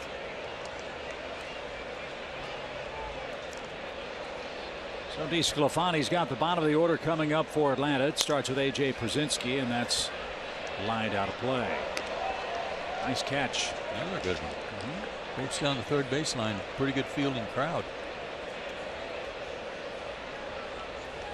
Shift on for A.J. A little room to the left side, trying to go that way. But he's going to pop it up to left. Peraza near the line.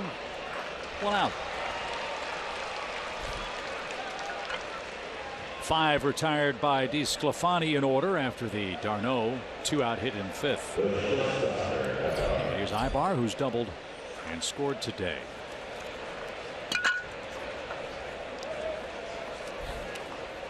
Braves and Rockies in Denver tomorrow night. Mike Foltynewicz and Chad Bettis will be the pitchers.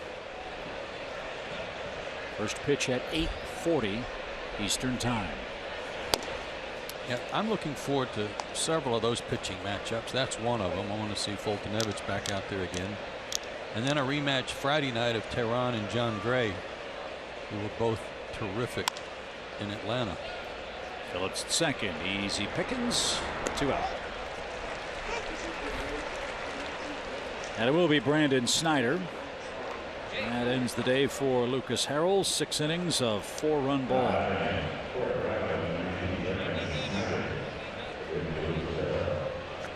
Gave up 7 hits, 3 walks, and 3 strikeouts. Brandon Snyder has 6 hits this year, all extra base hits.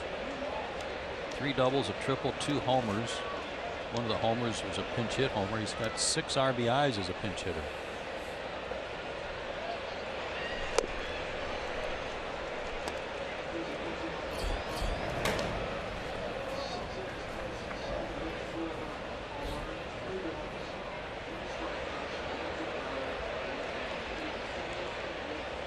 Oh, and 2.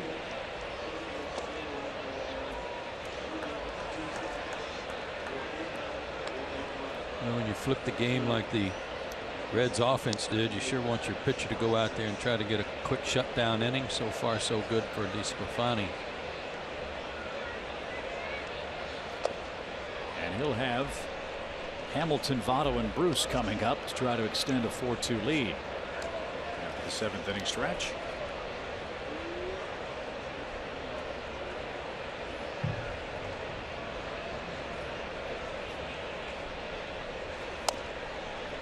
Oh, left side of the Reds infield was headed to the dugout. DeSclafani thought he had struck Brandon out. 8 innings, his longest outing this year and of his career. That came June 26th against San Diego. His next pitch will be number 100.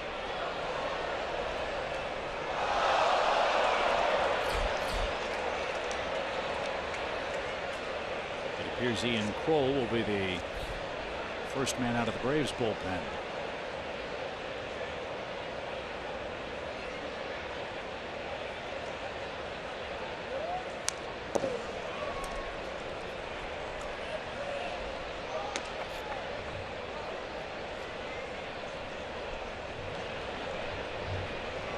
Two home runs hit today in Cincinnati, one by Freddie Freeman, one by Tucker Barnhart.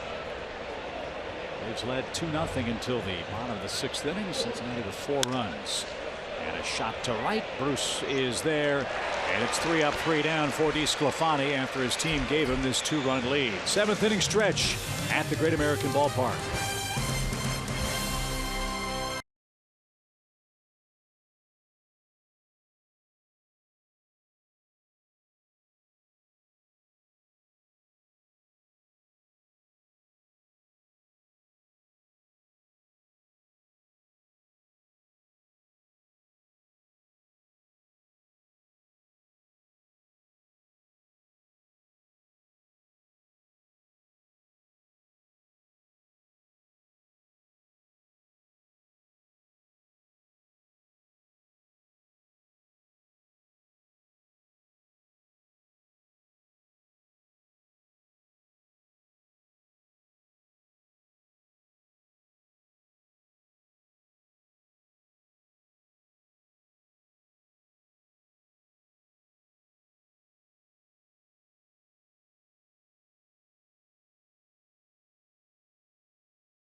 Sponsored by your local Toyota dealers, Let's Go Places, the Georgia Lottery, and Zaxby's Indescribably Good. Welcome back. Cincinnati up 4-2, bottom of the 7th. And if you haven't seen it, the Reds Hall of Fame Museum, the largest for any individual team in all of baseball. Talking the Big Red Machine, as you see some jerseys right there. How about a couple World Series trophies in there? And you see Griffey. But what was different about this year, the only member inducted, Pete Rose, the hit king, Charlie Hustle, on June 26th with his big ceremony. Rob Manfred easing up on Rose's sentence, allowing him to be a part of baseball in different ways, and that included his allowance in the Braves Hall of Fame. You see a little Trump and Hillary. Yeah, we got all kinds of stuff from that, guys. Chris Eckes really took me around, curator. He did a great job accumulating a lot of stuff. Excellent, excellent time, guys. Back to you. And that's a big facility too, Paul. I mean, that's not just a couple of corner rooms inside the ballpark, right? No, we were going all over the place. They had programs from the 1920s, and Cincinnati has such a rich baseball tradition. Sometimes you can forget just how many great players came through here. Billy Hamilton rips one past Adonis, who was playing in on the grass. And d'Arnaud got to it quickly and held him to a long single. That was great work. Great play by d'Arnaud again to hold him to a single. Got to play in case he bunts. He rips it past him. Look how quick Chase gets rid of this and puts this throw on the bag. They had him if he had kept going. No, their Hall of Fame is unique too, than that. I may have this a little off, but they make some nominations and put it out to a vote of the fans. So a combination of the club and the fans decide who they want in. Well, the Reds, the oldest professional Major League Baseball team, started play May 4th, 1869. They had a very close game in the first professional baseball game played. They took on the Great Westerns of Cincinnati and won a very close, nail-biting 45-9 decision. It was close, I heard, till the 7th inning. Yeah. Got out of hand. Boy, bullpen problems even then, huh? With the Cincinnati club. Weren't so great that day. No, they weren't. In 1869, they finished their first regular season. We all talk about the woes of playing baseball late into the calendar month. Final day of the 1869 season was November 6th. Really? That year. And the Red Stockings beat the New York Mutuals and finished the season with a 57-0 record. They didn't lose their first game until 1870, when they lost in extra innings to the Brooklyn Athletics. They won 130 straight games to start their professional baseball franchise. Hamilton got picked off last night when he was real antsy to try to steal. Fly ball by Votto. That one's well hit. That one is gone.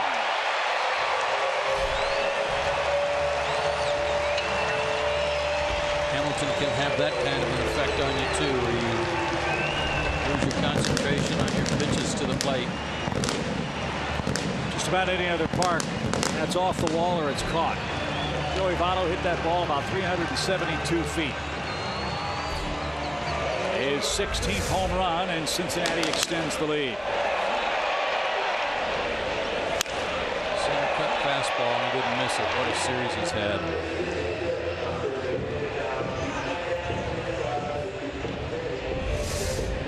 That was just to the left of the 370 mark. So it's escalated quickly. 6 straight Cincinnati runs. As Jay Bruce bats, he singled to start the 4-run rally last inning.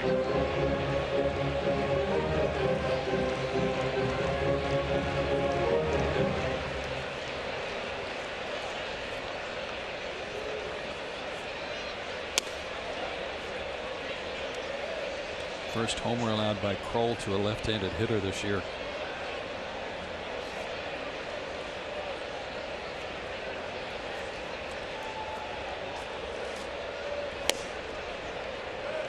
They must have very deep rows in the outfield bleachers here. Votto's homer was 387 feet. Well, then they need to remark that right center field wall. Yeah.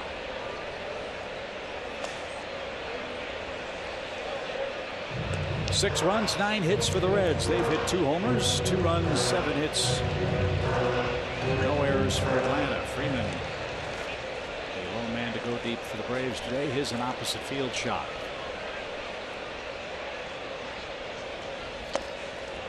Swing and a miss. Bruce is retired. 1 out.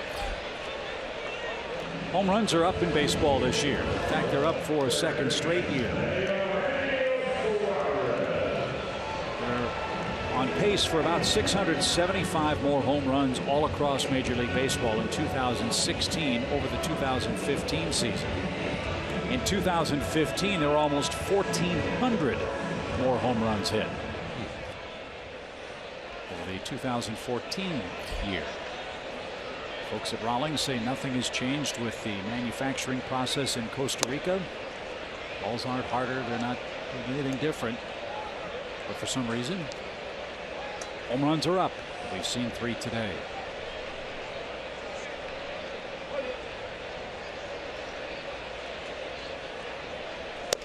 That story you sent me, I think Matt Wieters of the Orioles had made a comment that he thought maybe they were up because pitchers who are coming to the big leagues and throwing hard don't have real good secondary pitches like you're accustomed to seeing. And to short, Ibar with a backhand off balance throw and no chance to get Suarez. He's got another hit. He's had a good series at Slate. So when those pitchers that are throwing hard, and we certainly see enough of those guys, they fall behind in the count. They don't have enough secondary pitch stuff to succeed and fall back on their fastball and get whacked. That's something Brian Price talked about earlier this year. He's the Reds manager and a former pitching coach, with the emphasis on power, pitching, fastball, velocity, the radar guns. Guys are coming up and just rearing back and throwing as hard as they can. But what happens when the count's 2-0 or 3-1 and you have to make a pitch and the hitters are sitting on a fastball and that's all you got? Well, and you can get away with it in the minor leagues. You know, there just aren't that many guys in a particular lineup, really even in AAA, that you got to be that concerned with. They're not that deep. The lineups aren't that deep. But up here it's different. It's rare that you run into a player, a single player, who can't catch up to fastballs. Got to be able to hit that or you can't play here.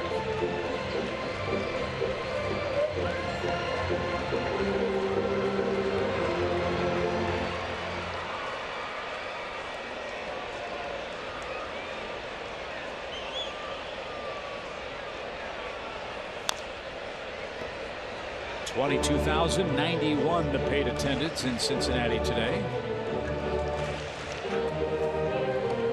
They're off tomorrow. Arizona's in to play them on Friday. The Braves will play 4 games in Denver.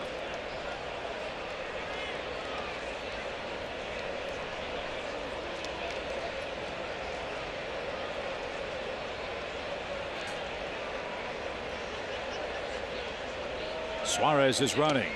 The pitch is a ball, no throw from A.J. Pierzynski. So he's got his 7th steal.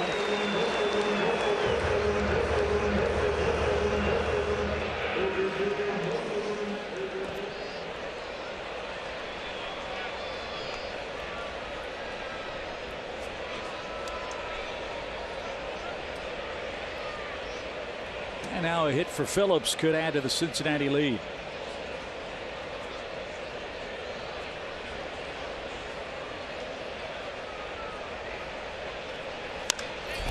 That's driven to right.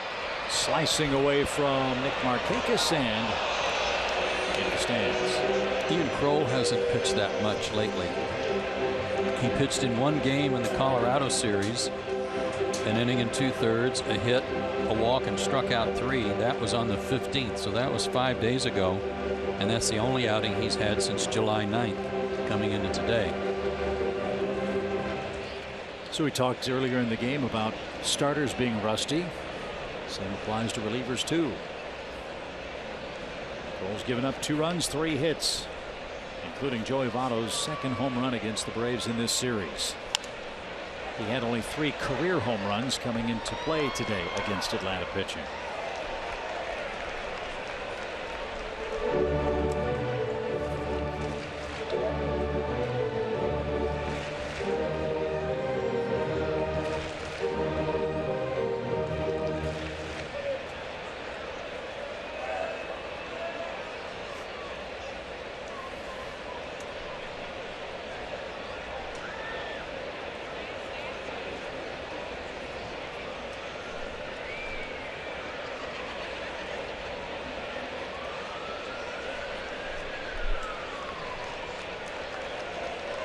Long inning for Ian Kroll. He's about to make his 19th pitch, and runner goes to third. AJ's throw is on the money.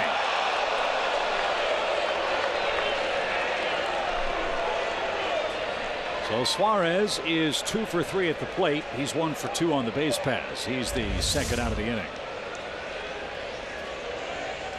Good throw by AJ on a tough pitch to catch and throw. And a good call down there by Lance Barksdale. Not sure what Suarez's hurry was, other than getting 1 stolen base. He got carried away.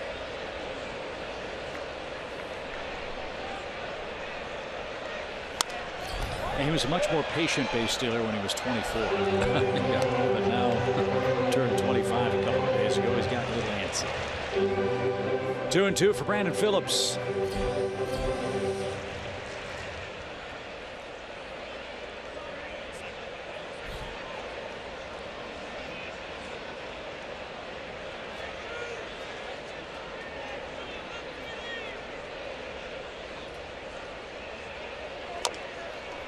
Bouncing ball, foul. Out of play. As we approach the trading deadline August 1st, some of the races starting to tighten up in big league baseball.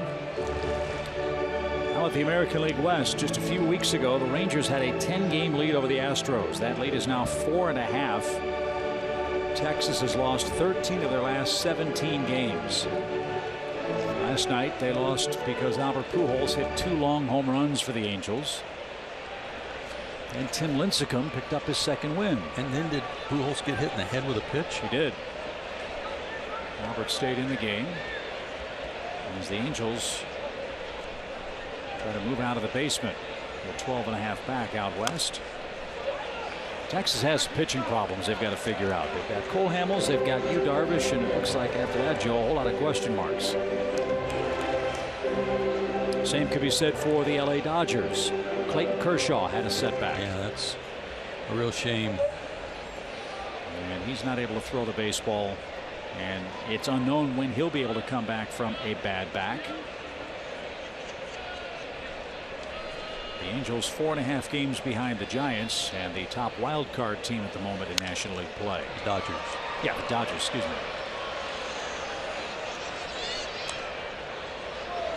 Giants have come out of the gate slowly. They've lost 4 straight.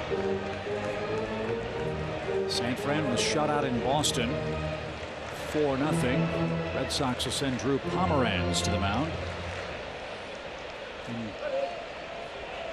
that game at Fenway Park. How interesting that Pomeranz makes his first start with the Red Sox against a team from his former division that he's probably seen a couple of times this year. And a base hit by Brandon Phillips. And Suarez getting thrown out probably cost Phillips an RBI. Yeah, and what an at-bat by the veteran, too. Was it 12 pitches? It was. And a 9-game hitting streak for Phillips now. And Jose Peraza is up. 2 hits, 2 RBIs, and a run scored for Jose Peraza. The Marlins are looking like a dangerous team. They're only 4.5 behind the Nationals. They won again yesterday. Miami beat the Phillies in 10 innings. Christian Yelich hit a home run. and had the game-winning RBI. They're going to get Dee Gordon back in about 2 weeks. Fly ball center, that takes care of Cincinnati, but they tack on 2 more on a Joey Votto home run, his 16th of the year.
Baseball brought to you by T-Mobile. As we've mentioned a couple of times, we are headed to the Mile High City after the game today and start a 4-game set with the Rockies at Coors Field, where Walt Weiss's club usually is very dangerous. They have not had a very good year at home, however, as far as the one-loss record is concerned. You know what's funny? What strikes me about that is that when we were just playing the Rockies, their pitchers' splits all seem to be better at home than they were on the road. Well, they could only score 1 run last night. Tampa Bay beat them 10-1. As this one's popped into shallow left, that's going to get down. Jace Peterson has a 2-hit game. That's a promising start for Atlanta as DeSclafani's trying to do something that's only happened twice for Cincinnati all year. That's a starting pitcher completes 8 innings, and he's done it once. He has a 4-run lead, but the leadoff man on for Atlanta here in the 8th.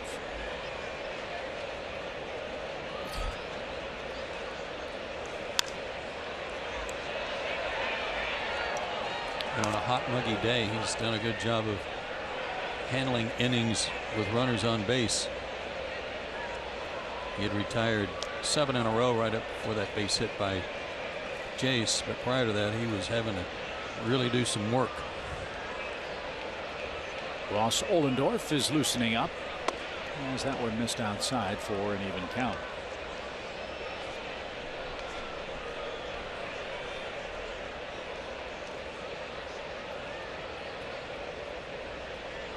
DeSclafani's in line for his 5th win without a loss. But in this park, with this part of the order coming up and a 4-run lead, this is anything but secure. Right. 9-13 last year as a rookie.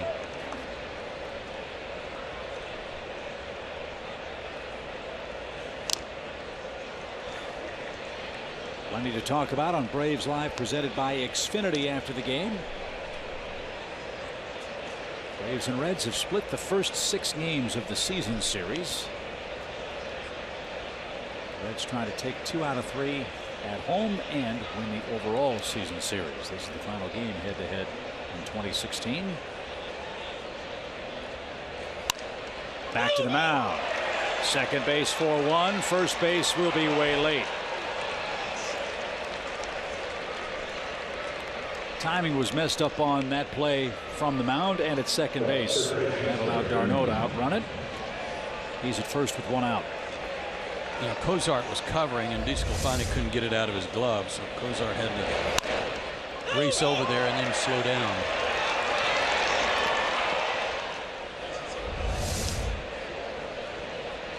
A home run and 2 swinging strikeouts for Freddie Freeman today.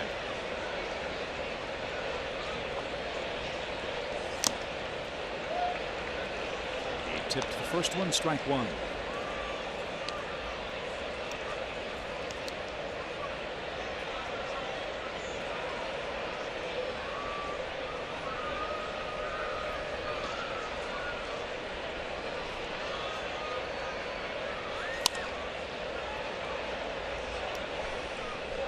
First inning, they were trying to really keep the ball in on Freddie. They've done a good job of that since then, but on this pitch, down and out over the plate, and he took it to the opposite field to give the Braves the lead. Just ran one in on his hands again right here, but he fouled off, and he's in the hole. And he'll go back in again. Barnhart smothered that. 1 ball, 2 strikes.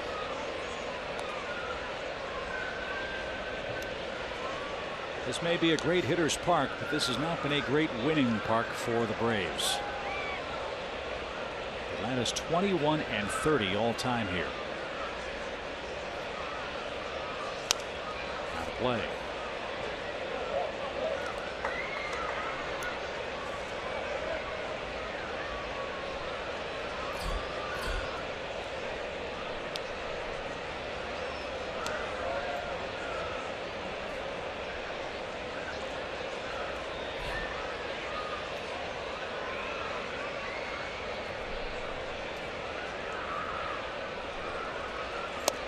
And a swing and a miss. Third time today Freddie Freeman has struck out swinging. Talked about this before, when Freddie gets into these strikeout binges, that he tends to drift and take his hands with him. When he gets his weight out over his front foot and his hands have already committed and gone with that weight shift, there's just not much left in the swing. And I say that knowing he's already hit a home run today, but you see how quickly that weight shift went to his front foot. There's just nothing left to drive the ball. Freddie Freeman is the only man DeSclafani has struck out in this game. Now with 2 outs, Nick Markakis is the batter. He doubled his first time. And takes a strike.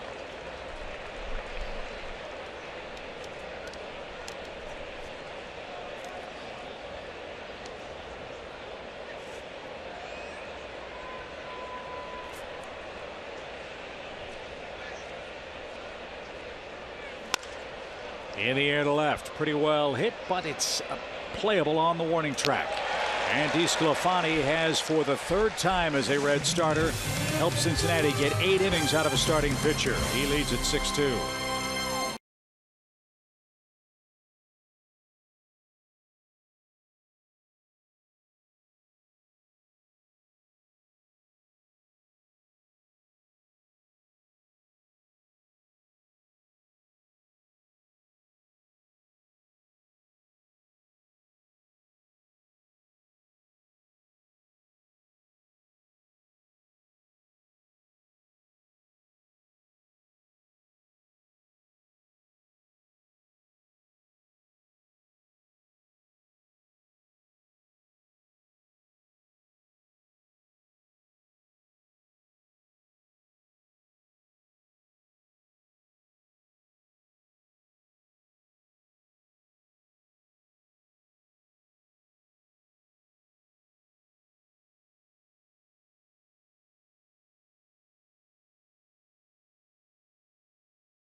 It's State Farm Instant Replay time in Cincinnati, and long balls were costly today.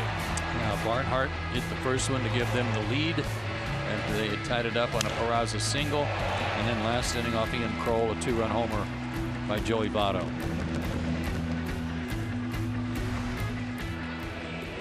So Eric O'Flaherty becomes the third Atlanta pitcher of the afternoon. He'll follow Ian Kroll in relief. Good to have Eric back after he missed a long stretch with knee problems.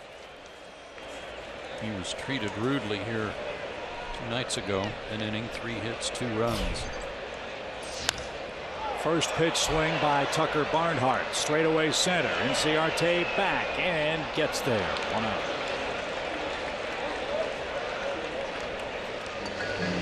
And Tyler Holt is going to hit for DeSclafani, who was terrific today. 8 innings, 2 runs. He struck out 3. It was Freddie Freeman, and did not walk about it. Makes a big difference, doesn't it? Yep. In this ballpark. This season, Joe, 3 walks now in 28 home innings for Anthony DeSclafani.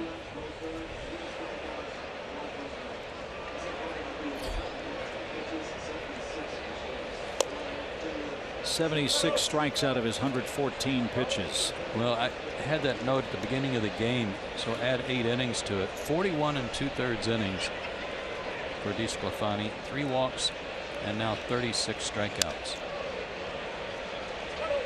That's his most recent work.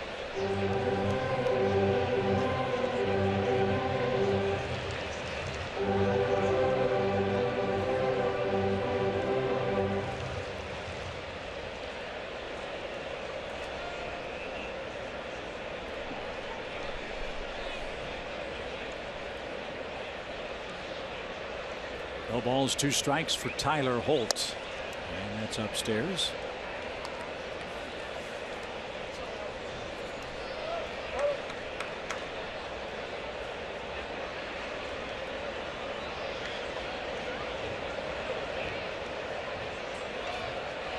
When Billy Hamilton was on the DL with concussion problems, Holt got a lot of playing time in center field for the Reds. He started 7 games out there.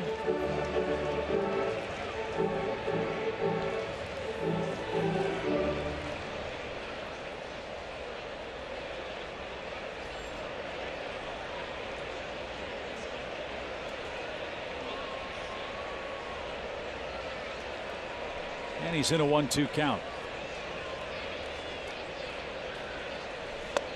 And the breaking ball continues to plague Mr. Holt.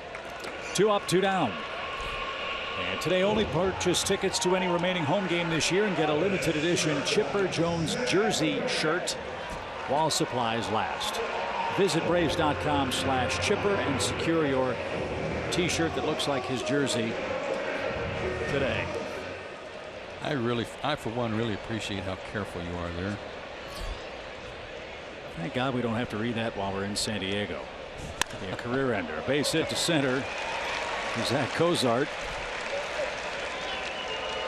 His first of the day, but he's aboard for a 3rd time because he's walked in 2 other trips. And here's Hamilton.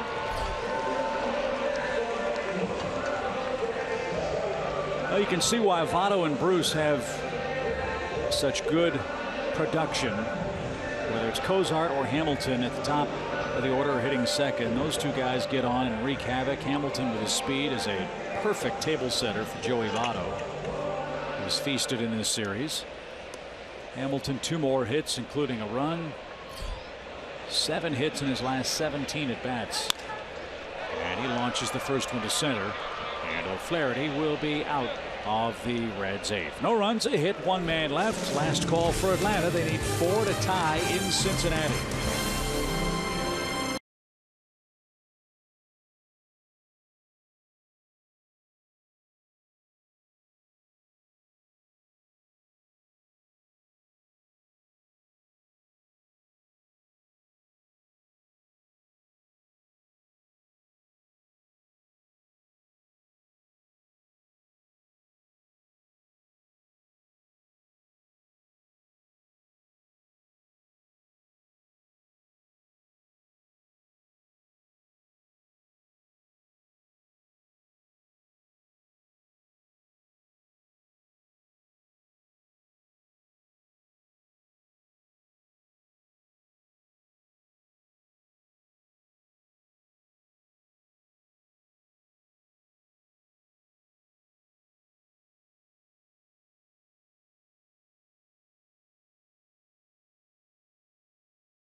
Cincinnati with a 4-run sixth. And while they've hit a couple of home runs today, this we thought was our Toyota key play. This tied the game up on a close play. Another great throw by Inciarte.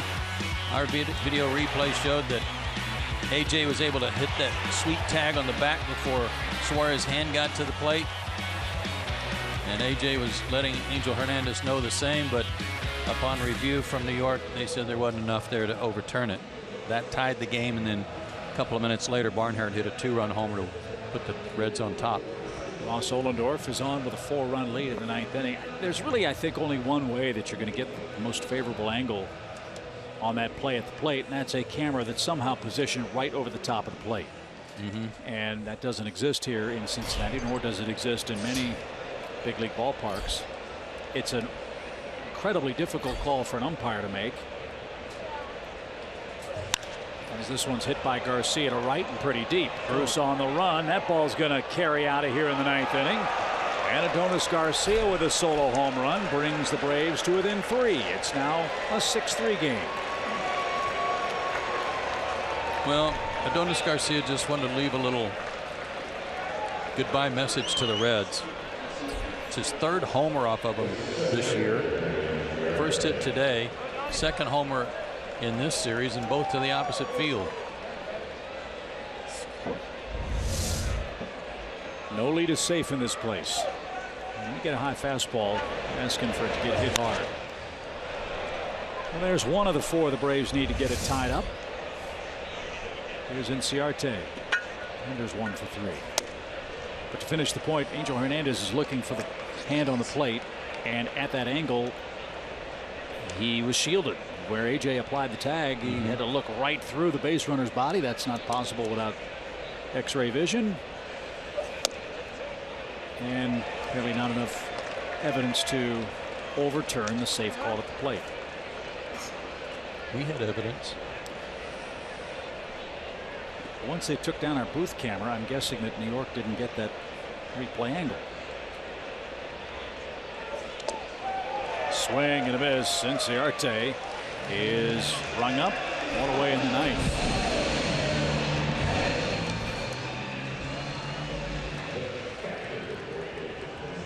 And so I don't know how you fix that, because every ballpark's different. The architecture's different. The angles are different. I don't know if there's a way to get a perfect over the plate view that would actually help the umpires on those very difficult bang plays like we saw today. Frankly, it was made academic when Barnhart hit a home run. Right. Full foul.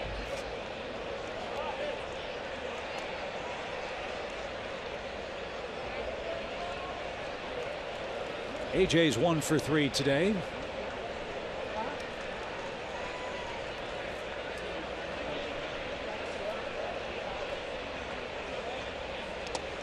And Ohlendorf skips one up there. When we go to Coors Field beginning tomorrow, we'll get our first look at a revamped outfield wall there with some plexiglass, I think, running across the home bullpen. Make it a little harder to hit one in the pin in right center.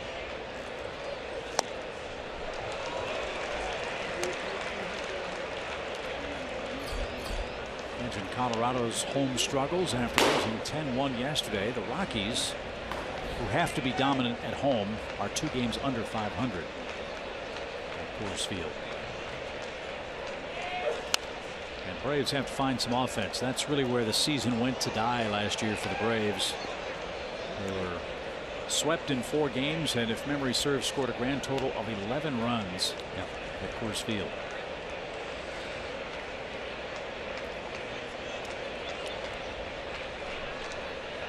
Denver has stopped 2 on the road trip. We have a 2-game set with the Twins in Minneapolis. And the Braves are back home at the end of July to start the homestand with the Philadelphia Phillies.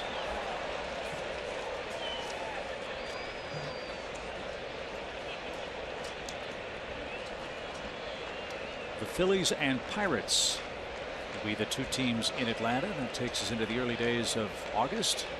And we're on the road again for a long trip. 3 cities. Good bat here by AJ.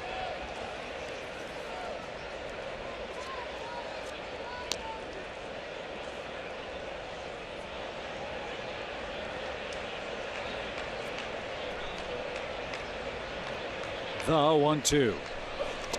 In the dirt, AJ swung over the top. And like Ender Inciarte, he is struck out swinging. When the Phillies are in town, it's alumni weekend. Hope you'll join us. All your favorite Braves will be there signing autographs. We'll have the John Smoltz Celebrity Softball Tournament, we presume. So it should be a lot of fun. Get your tickets now at Braves.com. Ohlendorf changed his windup there on AJ after all those foul balls. He didn't quick pitch him, but he shortened up his delivery. Threw his timing off. Popped up. Billy Hamilton in center. He is there. And this one belongs to the Reds. 6-3 is your final score. Cincinnati takes 2 out of 3 at home. Big offensive series for Joey Votto. Tucker Barnhart with a go-ahead 2-run homer. And the Reds played long ball again and take 2 out of 3 from the Braves at the Great American Ballpark. Joe and I will take a break, come back and wrap things up for you right after this.